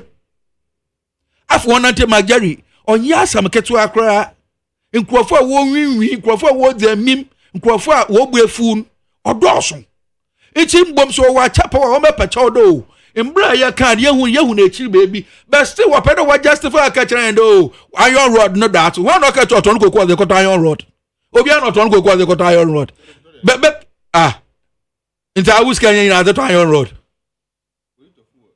I was can to fuel I don't bet you be I don't for this can talk yeah Mark Jerry what's in the world about be I'm more price so for the mo obi an means mo brother money price akofo brother the price so kasa betio brother the price men can the price kasa what address am now say Mark Jerry my American ye there hwe nda there was ebogun so obeye koko scholarship and this we twan through war campaign mu anti we beja aben we yim da wadan warrior campaign until now let us keep on promising that we are going to roll out your friend there and some scholarship obeye scholarship Mark Jerry obeye scholarship for tertiary koko ekwafo do ahe obey obia ne ba na de oye by merit koko farmer na mesi obey obia ne ba every case because scholarship you obia no nya bi do you know that koko boy scholarship mbo ba fititi de dadan and your koko farmers na no mutimi nya bi beautiful obi o ho even application how to apply ni kura onyi modalities and amoboa only year 1 number 2 us is spraying wo ba mo spraying machine oye ndada because here spraying Kufo made so many interventions. Kufo ba no the mass spraying by. In the bed or they to a motor bro. Yadi me kwafo no. Now what o gank. It as we speak now no. Spraying what the way gangs and war. But no so akwa nima agreement ibi. In who party fear and a gang for party for banner or so any party for what to gang. No one swear then what my own Bruno was the combo because me in the sour board in the name and bomber the door. In one was she, I wasn't done what better than do. It's a gang of another war, but to see what's Obama spraying machines, you know, and Obama every family be Obama is spraying the crown other body. Every family be Obama is spraying coke. My brother, us in there every day, we have the Western region, NDC chairman, Coco, no what's a good we have a cocoa, your friend, fertilizer, the good and no may fa ye NDC MPP asem ne ye fa ye nyi pesu asem amemeso ba na ye retwena so a ye hu de ade oye no oye atban because sabi oye chairman no nche de hu a odu akoko ho nyina wo ye NDC fo ana wo ye MPP fo do okenka bodo oye aban emi na wo ye sika ni wo de atua my brother what's koko road we ye fi ho wo de ko Ministry of Roads Oma pay kufu abedu no obede ye fa bibia mo wo fa koko road because emi na mudo koko na ebe fa de ko yin skaze bo we come mo kwan ya asa ya ka ne bo obede oba beka is a bet okoda no so dem de Ministry of Roads no so wokoda kakra na de bi won bibia koko road obede we bi kra na enkrai wo ye koko road wan krai as American techi na koko road wo ba bia wo ndo koko mpo no wo yo nti no so we yi no was in the one for the wo sika nkoshe wo bi o na say Ministry of Roads na ya another one wa asema was we dey bo man ya na my brother ma yer kan kwasi de hwe wo pia won ka brofo wi ase yinara wo pia won kan sem wi ase yinara emi mu koko wa ma hata ya odan gwa pado a insuru to me gbado na ma asese yagu wo friend nkondomin mama ze twan an de 16,000 na baba maton yes when to man ka dem say what shall even presentation a your Dr. Kasloto force na your parliament was 6,000 sabre no a minority leader okay say sabre no na world market akoko ni yesen o juxtapose ni nyina 9,700 sabre na at that time my brother so as a mo so you push 6,000 na no masasa Magjerry 6,000 tira mi kwaku no wana maka etira mi na maka Magjerry at the time afu we kodu what about the vetting time vetting okay say I still stand by the 6,000 na say ma ni tape ma ni video na huni o ma pay ni video ni huni Okay, the away and you cocoa, a indo in assassin, as do cocoa. Also on cherry beer, what about bottom? Now, Bunubo couldn't name. Then now, 2 weeks ago, now Bunubo could, nay, Sabi, he wash on what you could assassa. There were bottom, Madame, in your Biba Man, Monquay, America, he was the moon to me, wash on good as my Jerry. He was the one. My Jerry. There, yeah, quajada, yeah. No control rate on say gas. My Jerry, control rate say gas or cry. He young wash over the good as be. Us in tomorrow, Babano, or soon to a 1 week cocono, quajas, now 120, Senator 120. What's in the boy, in the Mebana, UTV, or where, Senator 120. 120 wash over the good as my Jerry. But Jerry, my year can you them, Edu Bria. Say, Yari, a man yourself, young fan no quarka cranye. Nine crofuna, yes, young warriors and young for book a crammer one. Oh, the baby, I am on your year, na young to me there. Yeah. The baby I could reno on a yahoo netty. Mark, my paying video no ha. Say, your mammy, ye monabo. On my paying in your minister, on my paying. Opiamunala, also sir, mess my cocoa no bokwaso no. Ma Jerry, I was in crying. Say yes, I said, could you be for do cocoa? Okay, during vetting times, I vetting there. What now, my pain than the impenetrable. Mebonina. Take cocoa, none you discuss it. You know, Miss my pain is on my pain is in a man catch the Koja assassin war bottom. Now, the moon to wash on what the jazz. I video, mammy, but let's listen to this one. My yentie we Sabrina na ora castle to forcing na oye vetting. Me yentie ne sam na okay. A brown rubber fenyo marking ebisano. Mr. Chair, having put that on record, let me go back to the issue of cocoa price per bag. In an earlier response to questions that came from the floor, my respected colleague indicated that, well, the cocoa sector is under the Ministry of Agri, and that if there is any policy realignment, he will look at it. He also indicated that he is a key advocate for cocoa farmers. He did also indicate that he would advocate for the cocoa farmer. Now, the issue is beyond advocacy. You are now the man in charge of the press, and you know the pressure on cocoa farmers. The 6,000 Ghana cedi per bag that you committed, would it be your benchmark in your advocacy and eventual decision for the cocoa farmer? Because they are listening. Thank you, Honorable Minority Leader. You may ask another question. Mr. Chairman, cocoa money does not come to the the consolidated fund. Cocoa money is outside the consolidated fund. It stays with the Ghana Cocoa Board. Ghana Cocoa Board uses this money part to buy cocoa, part to buy fertilizers and other inputs. I don't know what Cocoa Board is leaving behind. I don't know the extent of arrests they are leaving behind. I don't know the extent of debt that the Ghana Cocoa Board is leaving behind. I will not do this committee any good if I sit here and announce cocoa price. But as I've said, I remain a key advocate for the cocoa farmer. I will do so with the best of intention for the cocoa farmer. I recognize their sacrifices. I've spoke for them in the last 8 years, and I will continue to speak for the cocoa farmer. That I can assure you. But let's get to the cocoa board first and see what they have to do.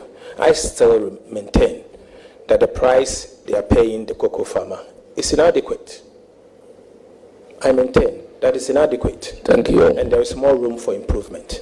Thank you. Further question? Chairman, is a nominee. Okay. 80 Kwakuruwa. One, Anna, brother, Mammy, say if Nabi be a water, let me listen to this one. Yeah, in two ways. He quoted on the floor of the House was a mere political statement. Mr. Chairman, the 6,000 Ghana cedi per bag should have been paid in the last crop year. Mr. Chairman, I say this because Cocoa Board is gradually turning themselves into a procurement agent just to procure inputs and denying the cocoa farmer. So they could have adjusted their formula to benefit the cocoa farmer. Very soon, the minister responsible for agric will be in place. I commit to work with him to give the cocoa farmer a fair price.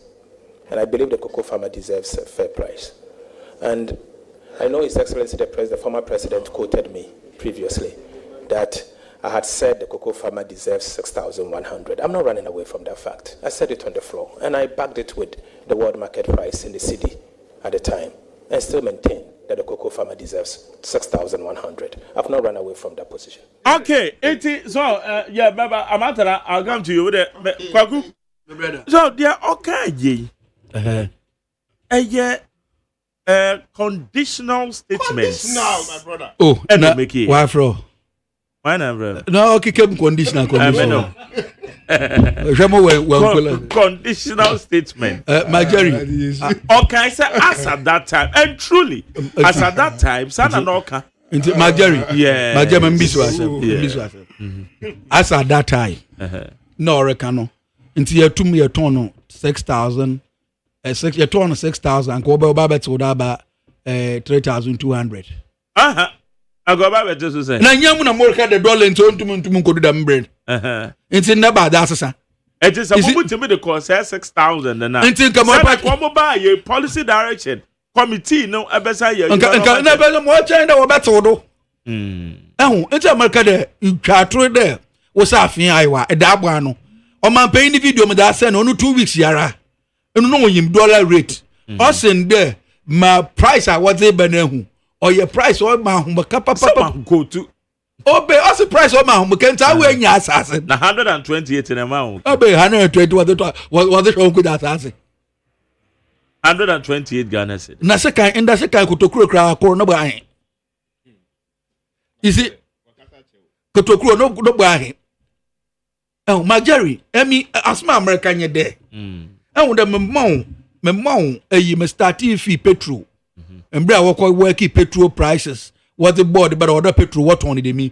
My Jerry, my men to import fuel.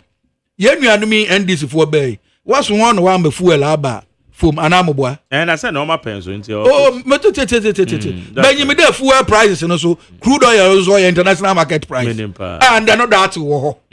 Eh? Never to but what you know you have more friend Samba. What one wish you? Oh, what one wish you?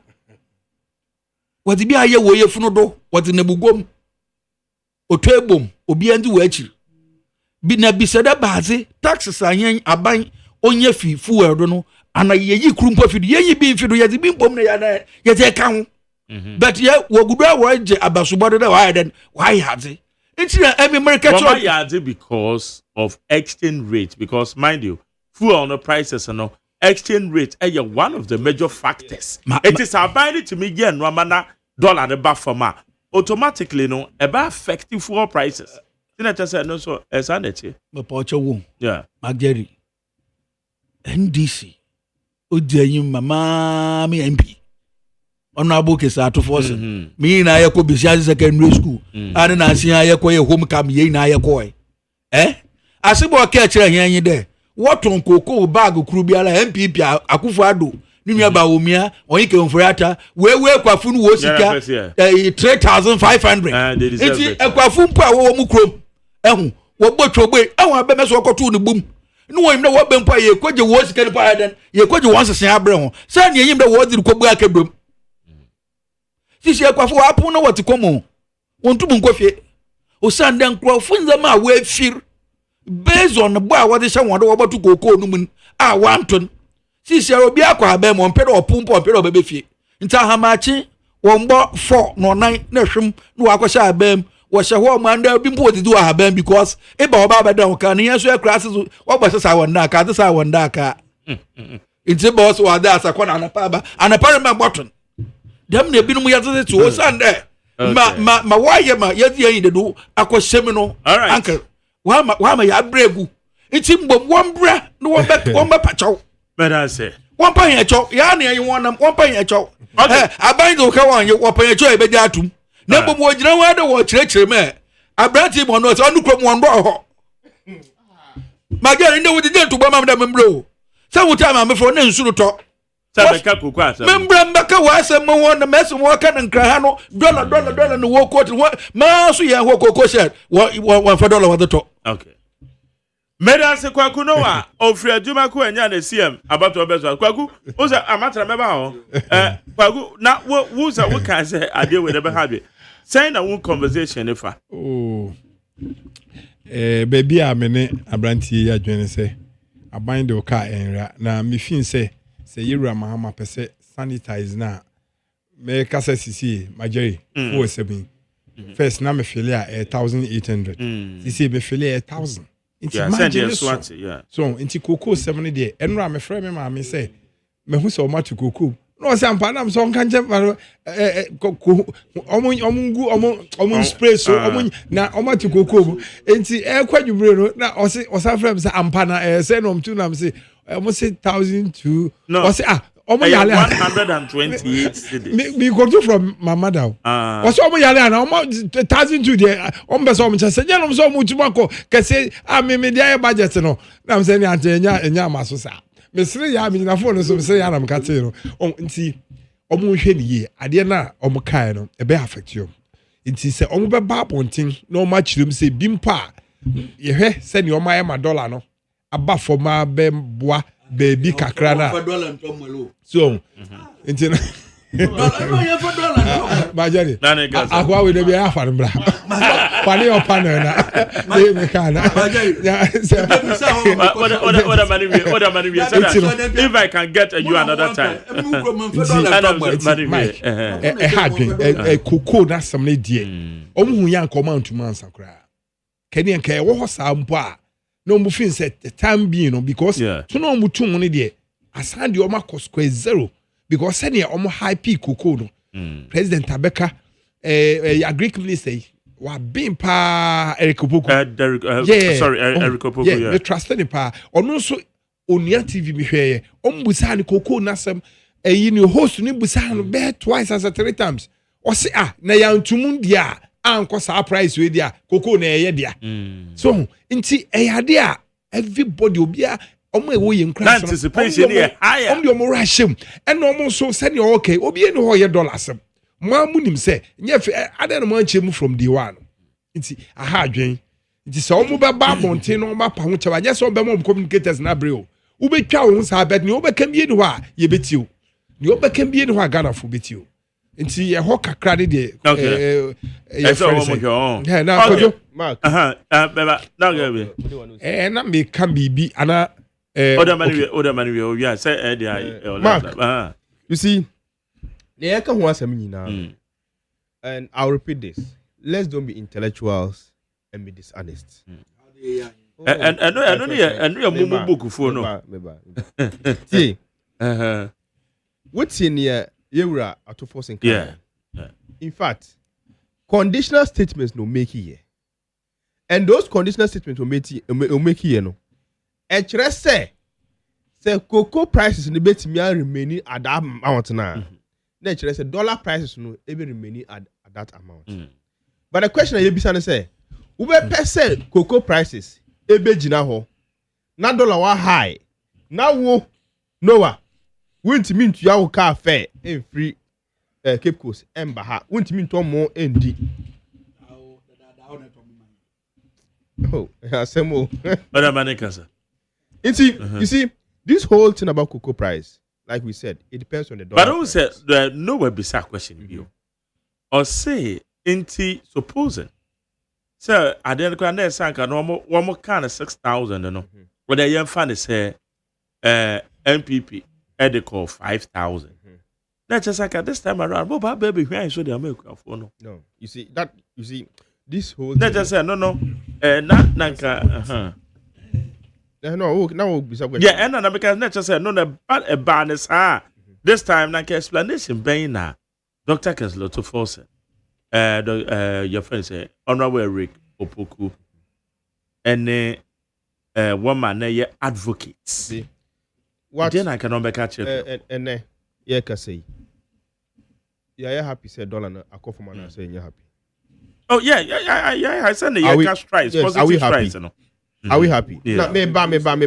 Oh, no one. No, Manikasa.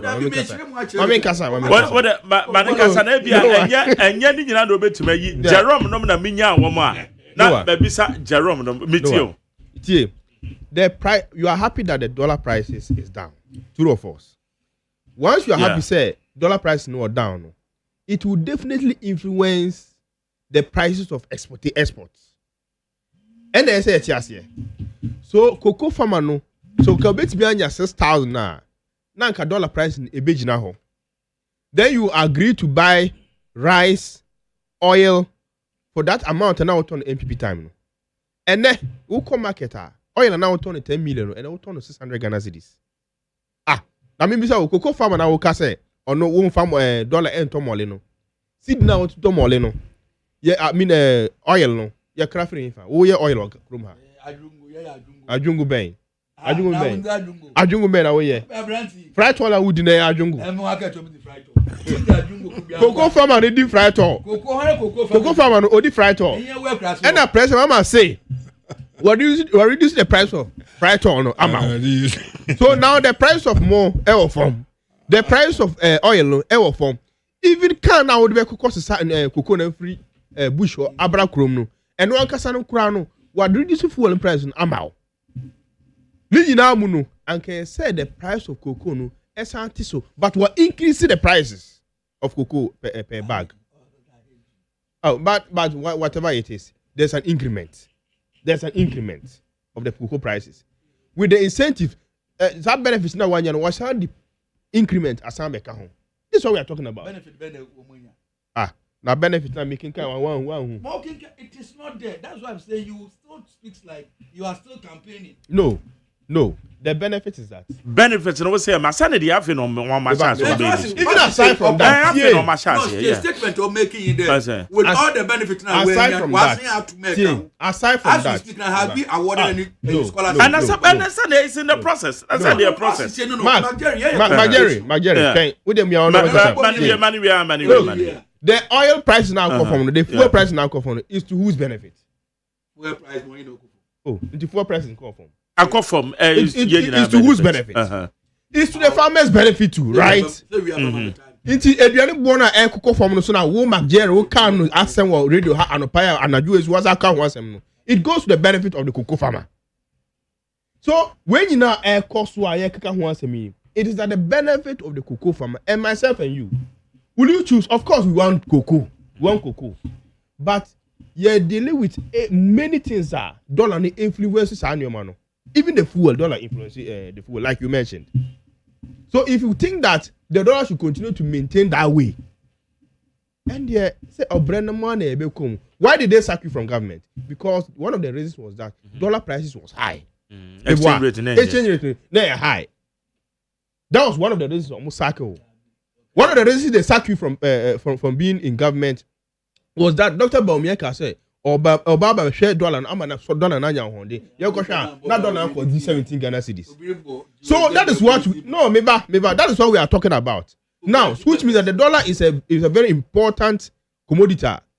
In society, but then it will go to affect somebody definitely, just like you mentioned. NGOs no. Because they pay them in euros and dollars. Yeah. They form. It is affecting them. So make us onunti obema dollar na maintain ohana. You see, it is going side by side. While the young say the expected price now MP4 drain say and our farmers need drain say and can farm more mono. It is going high just by a little. Right? In monetary terms, I come from by a little. But then the benefit out of it is numerous. It's many. You buy fuel at a reduced price. You buy foodstuffs at a reduced price. They are going to add almost tertiary education. So all these things, it is going to be at the benefit of you, and it's at the benefit of the cocoa farmer too. This is where I need to make us say, let's don't be intellectuals. Yeah, dishonest. As same way, you see, when you communicate to the, you see, radio station, you are to inform, entertain, and educate, right? That's what a radio station does. And whilst you are sitting here as an people communicator, you speak to the public. You have a duty to educate, to inform, and to entertain people. That's why you are entertaining us here. Fair enough. But it is not your duty to misinform. It's not your duty to misinform. Okay.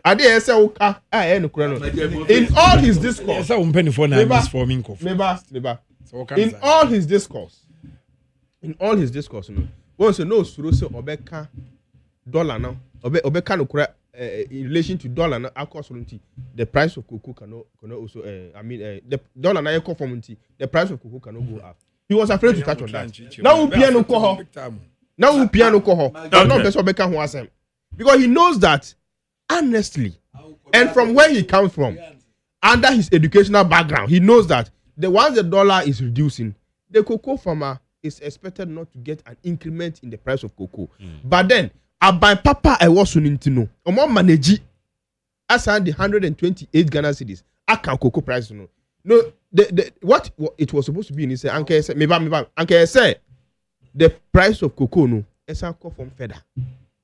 You understand? Okay, say it's come from feather. Because what market in Eswati? Eswati in Chenke say it's come from 9,000 no between about no bro, who can say I believe that who can say young tuma. That the honest the kind of honest per se daddy no. And if we want to go by your assessment saying come into cocoa price no, I don't think we should go that way.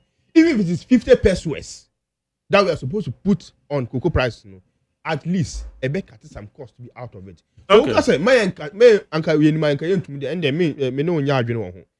You see, money, no matter how small it is, that is why when they increase your salary even by 5%, at least you see some little benefits. We creative budget, I must have 5%.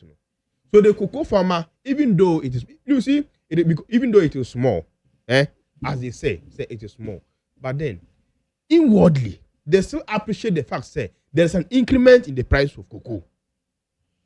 That's what we are saying. So, brah, into many there, into many there, Mr. And some boy about so pab cradia, Mumbai about the crack, name say, and pa, Adia NDC, by Papa because don't forget that the cocoa prices at the world market is reducing. But don't want to say, increase amount. Who does this? All right, me that say need 100 points now. Beba. Well, Obi George Amoamensa also now we in the junior school. Until say your friend George Amoamensa, my madam for UK. Also me can't also say the guy from Ejuma because now we in the junior. Also me can't also your friend George Amoamensa. Okay. We are more ready. All right. Now say Mark Jerry. Yes. You see, my brother also paid a bonabado. Men Janathan, men Jan Cassacas, men Yanabia. Ochna, Anapa, men above for car. May now could be a would be a cocoon. Na, me never could know there. You know, my penis man there. On back a cocoon to Ninja. No better about so better woman about a woman. Oh, that's what make a source of about Bobby. It's just a farmer's nurse in there. When you jib a warble, some hope more bread in poor moment. I be fit. Mark Jerry, you're a can was in there, a more car was in one oil. You boy before. Mark Jerry, you would do him years in one hour. Oh, that say, but what's him? Mark Jerry, prices in the Mark Jerry, are you see the argument in Moya? Let me take Mark and I want it. Oh, dear. Young local rice, no price they are here. Young local rice and the price they are here. My elbow said there, Yarimo Binu Crome Juma, made to upon my hair then. I drink go but I'm Bokrea here, could be I'm Bokrea here.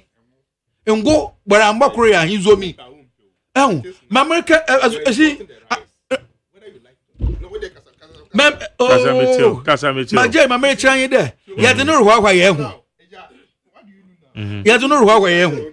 Majay here in Magisha Raba. Them one CD now was the two. Yes, 50 pesos. Drivers on here, the only GPI to you for was a increment now. I was one for one. He must have drivers on wire. Here, ma, long journey here, we have full color. You can tell Zaman. We'll all refer to one tomb. But when your man is a charger with the charge with what to. And that is why I bread maintain all the farm products, you know, food in urban still price on to member for me. And that's the cost of the woman.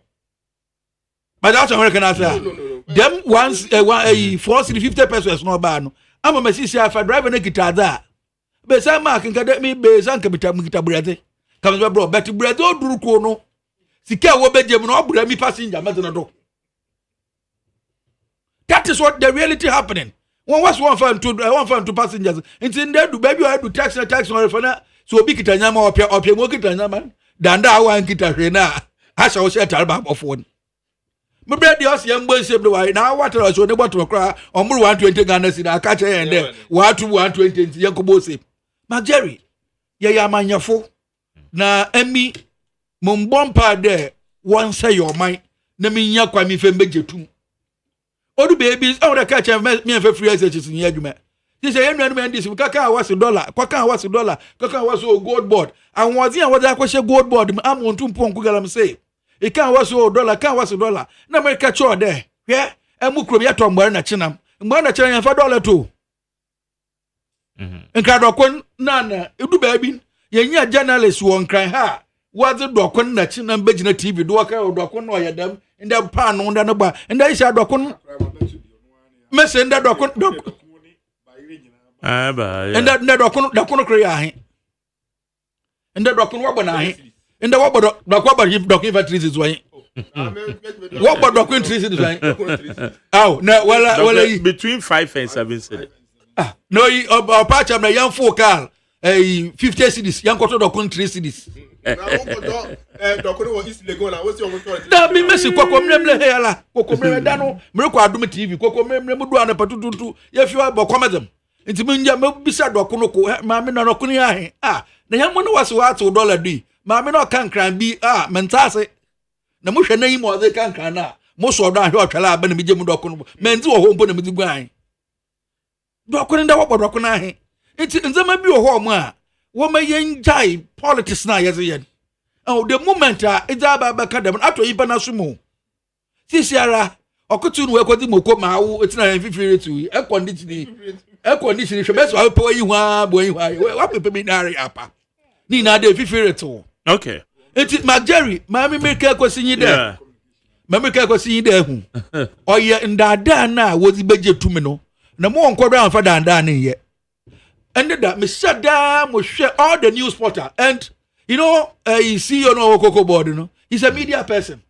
Into all the media handles, man, won't be a or change $1 or beer UTV, Mupa, and Kamokan fancy, and Kambe, see the most of more than $1. Yeah, they're $10. More flyer, social media flyers now. New news, on the news, breaking news, we buy flying in a more $1. Me that joy for city for $1. Most I buy a conference, more come yet to be most so more than $1. One quarter back, most more than a tons. Nagana one or two Nuko tons. Majara Ugo will carry cocoa tons. Back. It's my yata saying your bag. It's bag now must young Tony 600 you know. Oh, and because of propaganda PR gimmicks, why $1 every way you do if you $3,100 I call $5,000. There were $3,100 no. Or do $6,000 I can there. What's about my hand? Damn them we say. Okay. Now on my pain put they said no no. Sure, me could be what friend could just about or we see him. Or it will see Sierra. This time was sending me test. Also, never castle my pain can see. No papa, national call the one, baby, or your power rubber. Well, quite canine, go to the cocoa. Sound of the movie. Nana, there. There been so my parents in yes as I copy in a code. Well, quite a power rubber, sound of the movie was a back. Kosati kojo saba kose na kwase sa na sa ahwe no bo wi o saba ye de yu ahu enti mama nkanche ye nuanom de so le campaign no so na rubo man so no rubo man za the duty in the assembly press conference abaye nipo ye na ye tua woka enti ko wa di no kwa kire yen okay let us say na ko senya koko board CEO otena kungo asha roba ho no she shoe other than cocoa asa the master me no here be konya be ka dollar cocoa but no so the dress no the cocoa fu mu dey na okosia cocoa fu cocoa asa at least you should have na say we na kungwa na na roba san want to roba okay new pastor boy kwaguna now also will be a person can me continue for na one na akwetia na entwu ho kakra na say akwetia de kakra beba dem kwagumitio maybe akwetia obi akoje obi ne ge me bawo me ka ni affect mejuma enu ya dia cardless no ekushia o mampanin e no promise wo me vacant access list kushia o mampanin John Dramani Mahama na MPP 4 years ha niema na ene mamtiwa me akwachi amam focus o yewe no ekushia ikushia o mampanin me mankobi as a protocol but ye chairman ne ye executive ni na ekushia no e no o shebo say ono ne time die saa niema no because NDC few Rollins time no ye hu bi mess ye hu bi kufo ne ye bi na na do nso be ye bi na sisi NDC fo nso pese o mu besua but me de sisi mami wa be COP no ye DCOP sisi wa ye COP Lydia Donko na o tesa no o fi tesa no na omde ko ye jupo e wo Accra region from Accra region no omde ko ye Pips director of Pips wo your friends say Nima ho o free Nima no straight na omde na ko ye data CID a o ma promoting from DCOP akoye nti onhwe ne hu ye because ni din ye pese emma ebenya fame no bi mpo ba bi appoint your baby for IGP yen na ye ton cars no ye bomodi importers no say abanwe from your appointing as you ba o me se we de omde ne be ko bi omu ko wie kra na bi omde Razak nso e ba be ende omu amembo ni dia bet o make sure say obeye ni din hu ye because baby a wode fa no obenya problem baby or the fan so bibi or betra sisi okita tumi is a data siadi on the control and san on the comaji oma e wo ho no shepo niama no ehunu se da bi card le bie ni ko wiaka enti ma mu make sure say ka ni medu tamaport na ma ya debi o the problem be ma ban ni because aban ni promise ye enti Lydia wo ye good obi enim o standard ye enim so ye solid bebe nye Emma Ghana for ye no enche ni ubenya problem because oya sa watempa nkofo business kofo akobo besia na akra ne yamade aba nti oya sa e problem kodwomde masemusi no na ne me de meka ache Ghana for ne se eda bia o mobati edin a ye friend Julius no omomwa no wa Ghana for oye nipa oye politician a untimi nyi NDC obia mfiri wo se ne ho techen no untimi nyi MPP obia ho techen sa papa ya mechanism okay na MPP when they would in chairman se mini po would in good okay candidate oye good MPP show me tell me meda say bagumeda say well baguna na David mami ko etie for omra 0302257902 0302257902 and 0302243540 0302243540 Bechira madwe na nwumre dwumade ye friend Torchlight e wo need 100.9 it true so you cocoa farmer entonka beba to madwo good evening honorable Majeri yes I say Vacho nyame ado me ho ye oni akitwa ye from me bright and me kasa free abuso kan Nyankopon enkoso a mbo ho ban na won hyirawo ene ejuma pa o ye ediboa oman Ghana se oman Ghana entumpon minchia me original chairman honorable Ashimo follow no road chairman 31 baby obia nyame enhyira no papa ene honorable Abolo nyimo nyina michia mo ene nyumre yanya aban papa a waba otutu nyoma yi ne koko akofom our world market so because yanya economy are good honorable atu force ɛne honorable Sami Jemfimo tutu nneɛma yi ama ɛnnɛ yɛato kokoo mu de ama kokoofo a ɛyɛ anigye bebree na aba a yɛ sɛ yɛtumi bɔ aban we aba so papaapa because wohwɛ baabi a wɔbɛfa ɔman the way a NPP foɔ ɛbɛbu ɔman we 8 years a fertilizer koraa a yɛ sɛ yɛde ma kokoofo na free no ɔmo tɔn ma ɔmo saa 8 years ɛma ebi koraa kɔpie Ivory Coast ne adeɛ nti wohwɛ nneɛma papa a ɛsan se John Dramani Mahama ɛne vice president maame Nana Akufo Agyema ɔmo kɔ so ɛyɛ sɛ ɔman Ghana ɛbɛyɛ yie ama youth no anyɛ adwumayɛ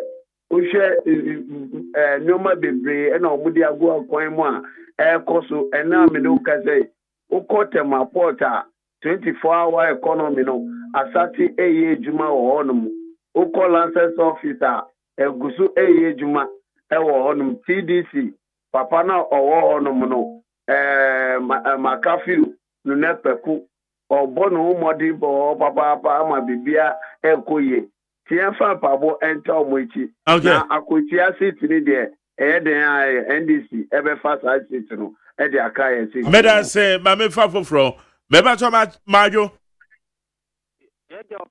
yes I yeti o yanko yo ye frem Alex Kokuta am fit and small black my west o kaka me kan say NDC abai ko bo mu modern no mu nya sa enko emu because the mehwa NPP abai na was nka badista nka petrol nka be 20 cedi nka dollar nka badista be 21 Ghana cedi and e wo form e da o ma say omu modern na ni papa omu ye no mo ye na ye binum so ya ye na cho 30 years ni 1995 we start years start calling obi afre yes rewo na omo twa omo ho de ma omo kra nkrofo no yes ye wo bi omo nka ye ye fra omo fa phone no na ye di omo ho da na MPP ko ye ya omo nkrofo ankoto aba ma omo so ma hwe ye no man ka ye se yes ye wo ye adwuma de a edu aba to on so a yes ye betra fie o na kwesi ko ojenkwantia ye pa mo motie na ko matum oni ngam ye dwuma meda se meba cho majo yeti o we pacho bibi ayem na kakra ta koko price asem we a muka ewi ko poko asem o ta ta mo ko ye kan pe ko jina ni o mu na o kan asem no on kan se NDC ba on be tum o si ta tam na dollar no cost no si koko price na e ba no aka MPP for mu di o mu ma koko kwa fonu skate o kan se NDC ba on be tum ko du sa ti se o kan se NDC for na wa bam na koko price no cost ta na o be tu scan akodu ti mu ye de case na mu ye de case ni ye e ma Ghana ye de tie mu na wo openi wo kasa sa no wo kasa sa o radio so na de obu afu na de ade na sa o say mi tie mu fa no pa eno avia su mi tie because Ghana na mi kasa that Ghana say politics said ya wo kasa yi to wo obeni Ghana be ko ya jam Ghana si forso me tie politics de o mwanya wa se o be kan me tie this na MPP onupa no kan se mu no bia mu ka bi nu ma o mu wo koko po mu no mu tie ase se da nupa no kan medase tani onupa no kan ba mu play bi this na o we kan na o we kan tata ne papa no kan mi tie nu anakra po mo be say any time more politicians for you okay anyway that's why thank you me kra makofa Dr. Kesla to force na ne abo omba be bom aba so say Magjer wakofa na ne nabo a chire wo ba ya wo de abufo na ekasa sa what is wrong with you when say me program just there say no ama no we rougher be fire brutal na call baby so what you say ale enko enim me wajo Pacho, good evening. yes I tell yes sir Pacho FM David Pacho asema ye kano ye nyina ye ni afi kakra ena ye nimnia ekoso wo man no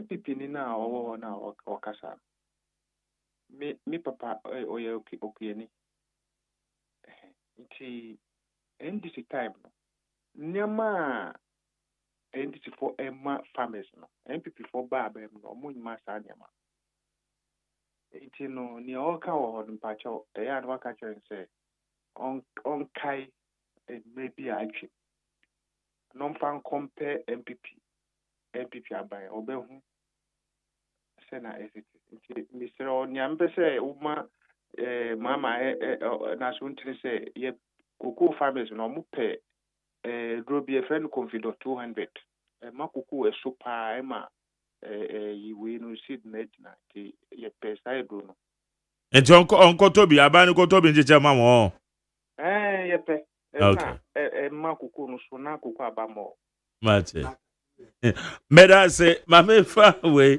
majo. Hello, good evening, Maggie. Yes sir.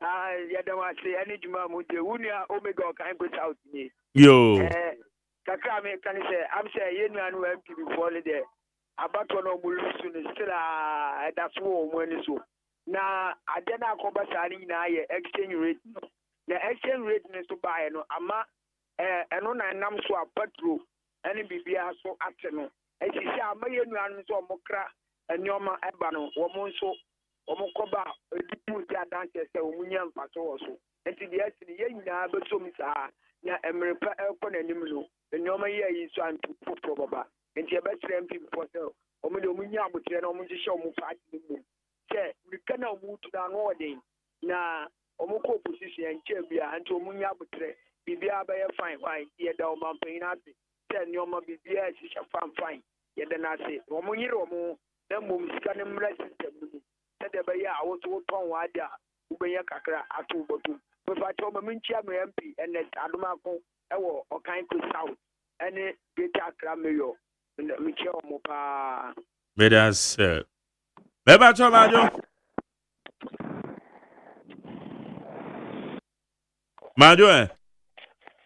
Chapter McJelly. Yes sir. Anyway, I'm asuming kan na me mo MPP no studio no mo na baso papa me chia me MP eyo obatampa ada adwa afiedu ewo ayesu ano obata pod le ba for no incoming Queen's organizer Okako Center me amenia Abiola Magdeli kache enis for se omunya nkuntumpu na omutwa no omfa cocoa price na abawe enkwhye dollar abafamu because mo kache Ghana for say muna more abema cocoa price you look for the cocoa more than that more than 6,000 and then aba mobile mutu to cocoa 6,000 mutu 3,200 as in conto pony and throw sa free for dollar no so mo dia e barom me si ne e wo ho you look for you jowama mreso emma na enko akuafo no nsam emma na mo say western region any penny be party papa di be ko abuko ekoton ye emma incentro ni bi no ye gba wo pipe ebe ka ho ase emma ye tane bolu troku no awo western region sa efi kokofo from scratch from the bottom magari sa scratch pi dedication aba the scratch from the bottom on the go man for na sa on the scratch pi ba we dada kra Tony Kontompa and the Bar Bamu, and none of that forgetting for no. And Jomo can go take an apple. No munya and Tuno Omu, Magana found the most another Bafoma, and another boy and tail so, Yanti by the so, Yanti and Mosso. They said petrol air and that petrol air 14 series, 50 percent. Kiamoto air and a boy. Seven paying or my paying for the corner, never to near thing. No fool air, I would want most of you know. And the dollar about some and the boarding and never boarding or see a fishery here. And that out the Mujamawai. Okay, me that say. Mame ko next caller so. Awako. Eba cho majo. Hello, honorable. Yes sir. Good evening, sir. Good evening, Obodi ne akoi. OSEI. My Jerry. Open your froze saying. Hey. Yet you. Yo, my Jerry. Ma a bit man or so on can many as in Papa. them cocoa ya. What's the order cover 6,000? 91 pound coya. This is what they 100 and 8 about what it is. In Naran, there were Habemo, no any other woman. Cocoa have a bump with that. No, about cocoa, and I'm going to there is scholarship here working. You cocoa board from Papa, what you pay at a sack, and then one mamma, you know, what is scholarship now, medical school of the same town. Dada, sir, them the may say, cocoa, a your friend, and every obugudo fertilizer in a free or pumping. I didn't have free. Yeah, but now you said you the Madin Uncle Saga. It is a bear. The Michigan, them the main Yalan, on fire the scare, no for my coffin, no one gets on to no fire regiment. Aha, send there, they or down fertilizer, no, they got the man or Cosala, no, I could also be back. Make also now to the scare. But I'm going to atomical and fertilizer or the regiment. It's them saying that now, the few about the most of them can make coffin. One get to walk one, Medas in my jerry. Okay, Medan say, my man, Fado, and Bachomajo. Good evening, MacG. Yes, I tell. Correct. Polo money all the way from Dudua. Okay. Correct. MacG, Miss Rowe, person me bisa assembly. Missy, dollar na eba for Munu Bacho, Ghana 4 pennas or Mumpe. I want to, can you answer me that question? Okay, let me go ahead. MacG, Miss Rowe, on the Ghana one. MPP for Nagaza on, just a mintia you. Tama yewo kuma no na yesi dollar no boa edinti ni ma boa kosoro anu ka ho nti na eto ba tia MPP aban akotiafo mu nti ni yiu dollar na ekosoro ni ma bo na ye di okrum ha no anu nti na eto ba me no ka se ye kura tipeso any excavator she MPP time on mama tam na excavator period backhoe na 2.5 billion any 3.5 billion MPP time call 8.59 billion Tipa uti what people time tipa na tipa koya ko 16 billion and na me no ka say magere we cardila na me no ka say tipa ukura be 10 billion na obenya tipa ato 10 11 billion obenya bi ato moto roya na amama people time na 30,000 how do you call it 1013 what motorbike roya motorbike na saying and 9,900 na you mean 13,000 correct I mean so 13,000 and about to 9,900 iron rod I mean you can say mutam na MPP tam na 9,000 plus and about 6,000 plus rice impo binam 800 and about 400 fuel now mutam na nam 80 and about 50 plus into day pa na mu pe o man we mu sisi I mean you can say okay. About we buy 7 months penny. 3 years now more kasa more to go 8 years now more to go kuma ko do 31,000 3,100. Nti muda botoma about we suma 8 years no do e. Akotia for munche ni ye about we obeya dia ma Ghana fuo munya botre 7 months penny MPP for munya botre mo kasa do. Ah. May that say. Be last one, Majo. Hello. Yes sir. Good evening. Good evening, Patrick. Down this one, Patrick. Patrick, Anoma, Casa, would you do as one as away?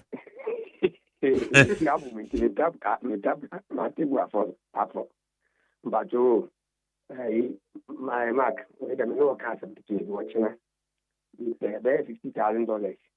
But send the banana could then bank, maybe I may. Say, open $50,000. Aye. Into open May McJerry Minko down. Aye. Okay. Obetu am kaze. So that you already have the no back. Number 7 fuel go and then saying go fuel and then that thing. Ona say the awobo company bidin. Fuel no wa winim say deregulation. The deregulation there. You can't mention just one company. Okay. The Todio Star.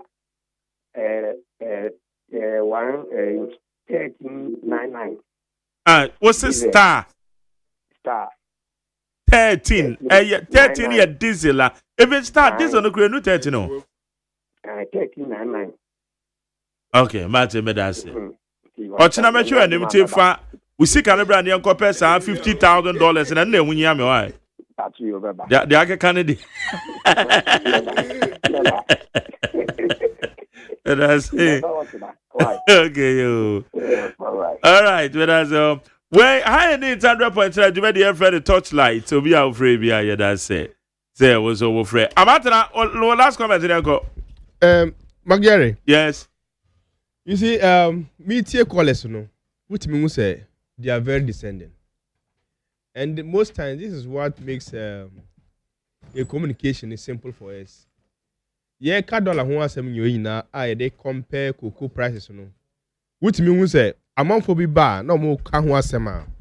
Which means they compare it to the prices of the dollar. They talk about the dollar and what the price of the cocoa price is now. Which means how much yasi.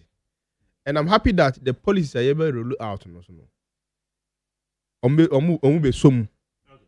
Again, I am happy, say. In any case, they understand, say, the price of food items reduce you so it is also helping because the cocoa farmer on we cocoa enda odi moda anameboa auto fuel ekofa nneoma every afuom e de backroom e beton nyina no is at the benefit of they call something indirect benefit munya. Okay. So all of them are at their own benefit. Better say inti midincha ke sebema paying for especially me paying Chief Malik Basintale or Youth Employment Agency Michiano. Obena Anaka Agency meso Michiano. Yo mate. Okay. Wagunowa. My brother. Yes.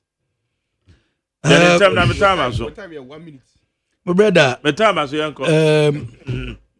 Me yare kan de se mo ofa no tumufo. Kachi kwaku fa we no Facebook no to no so why na eduma ko nya afo odwo no. Mo ofa no tumufo de. Kwaku po ene rekwedi agora. Hwe me wonua wo wujaze. Amajari ye po rekwedi agora. Hwe de reko na wo ma me ma ben no runa. Se fufu na ruhuru abo huhu ye pa. Se kokwe yim star ebe agora fa. Na se onso agya no kra so a ekọ oda sonso ho.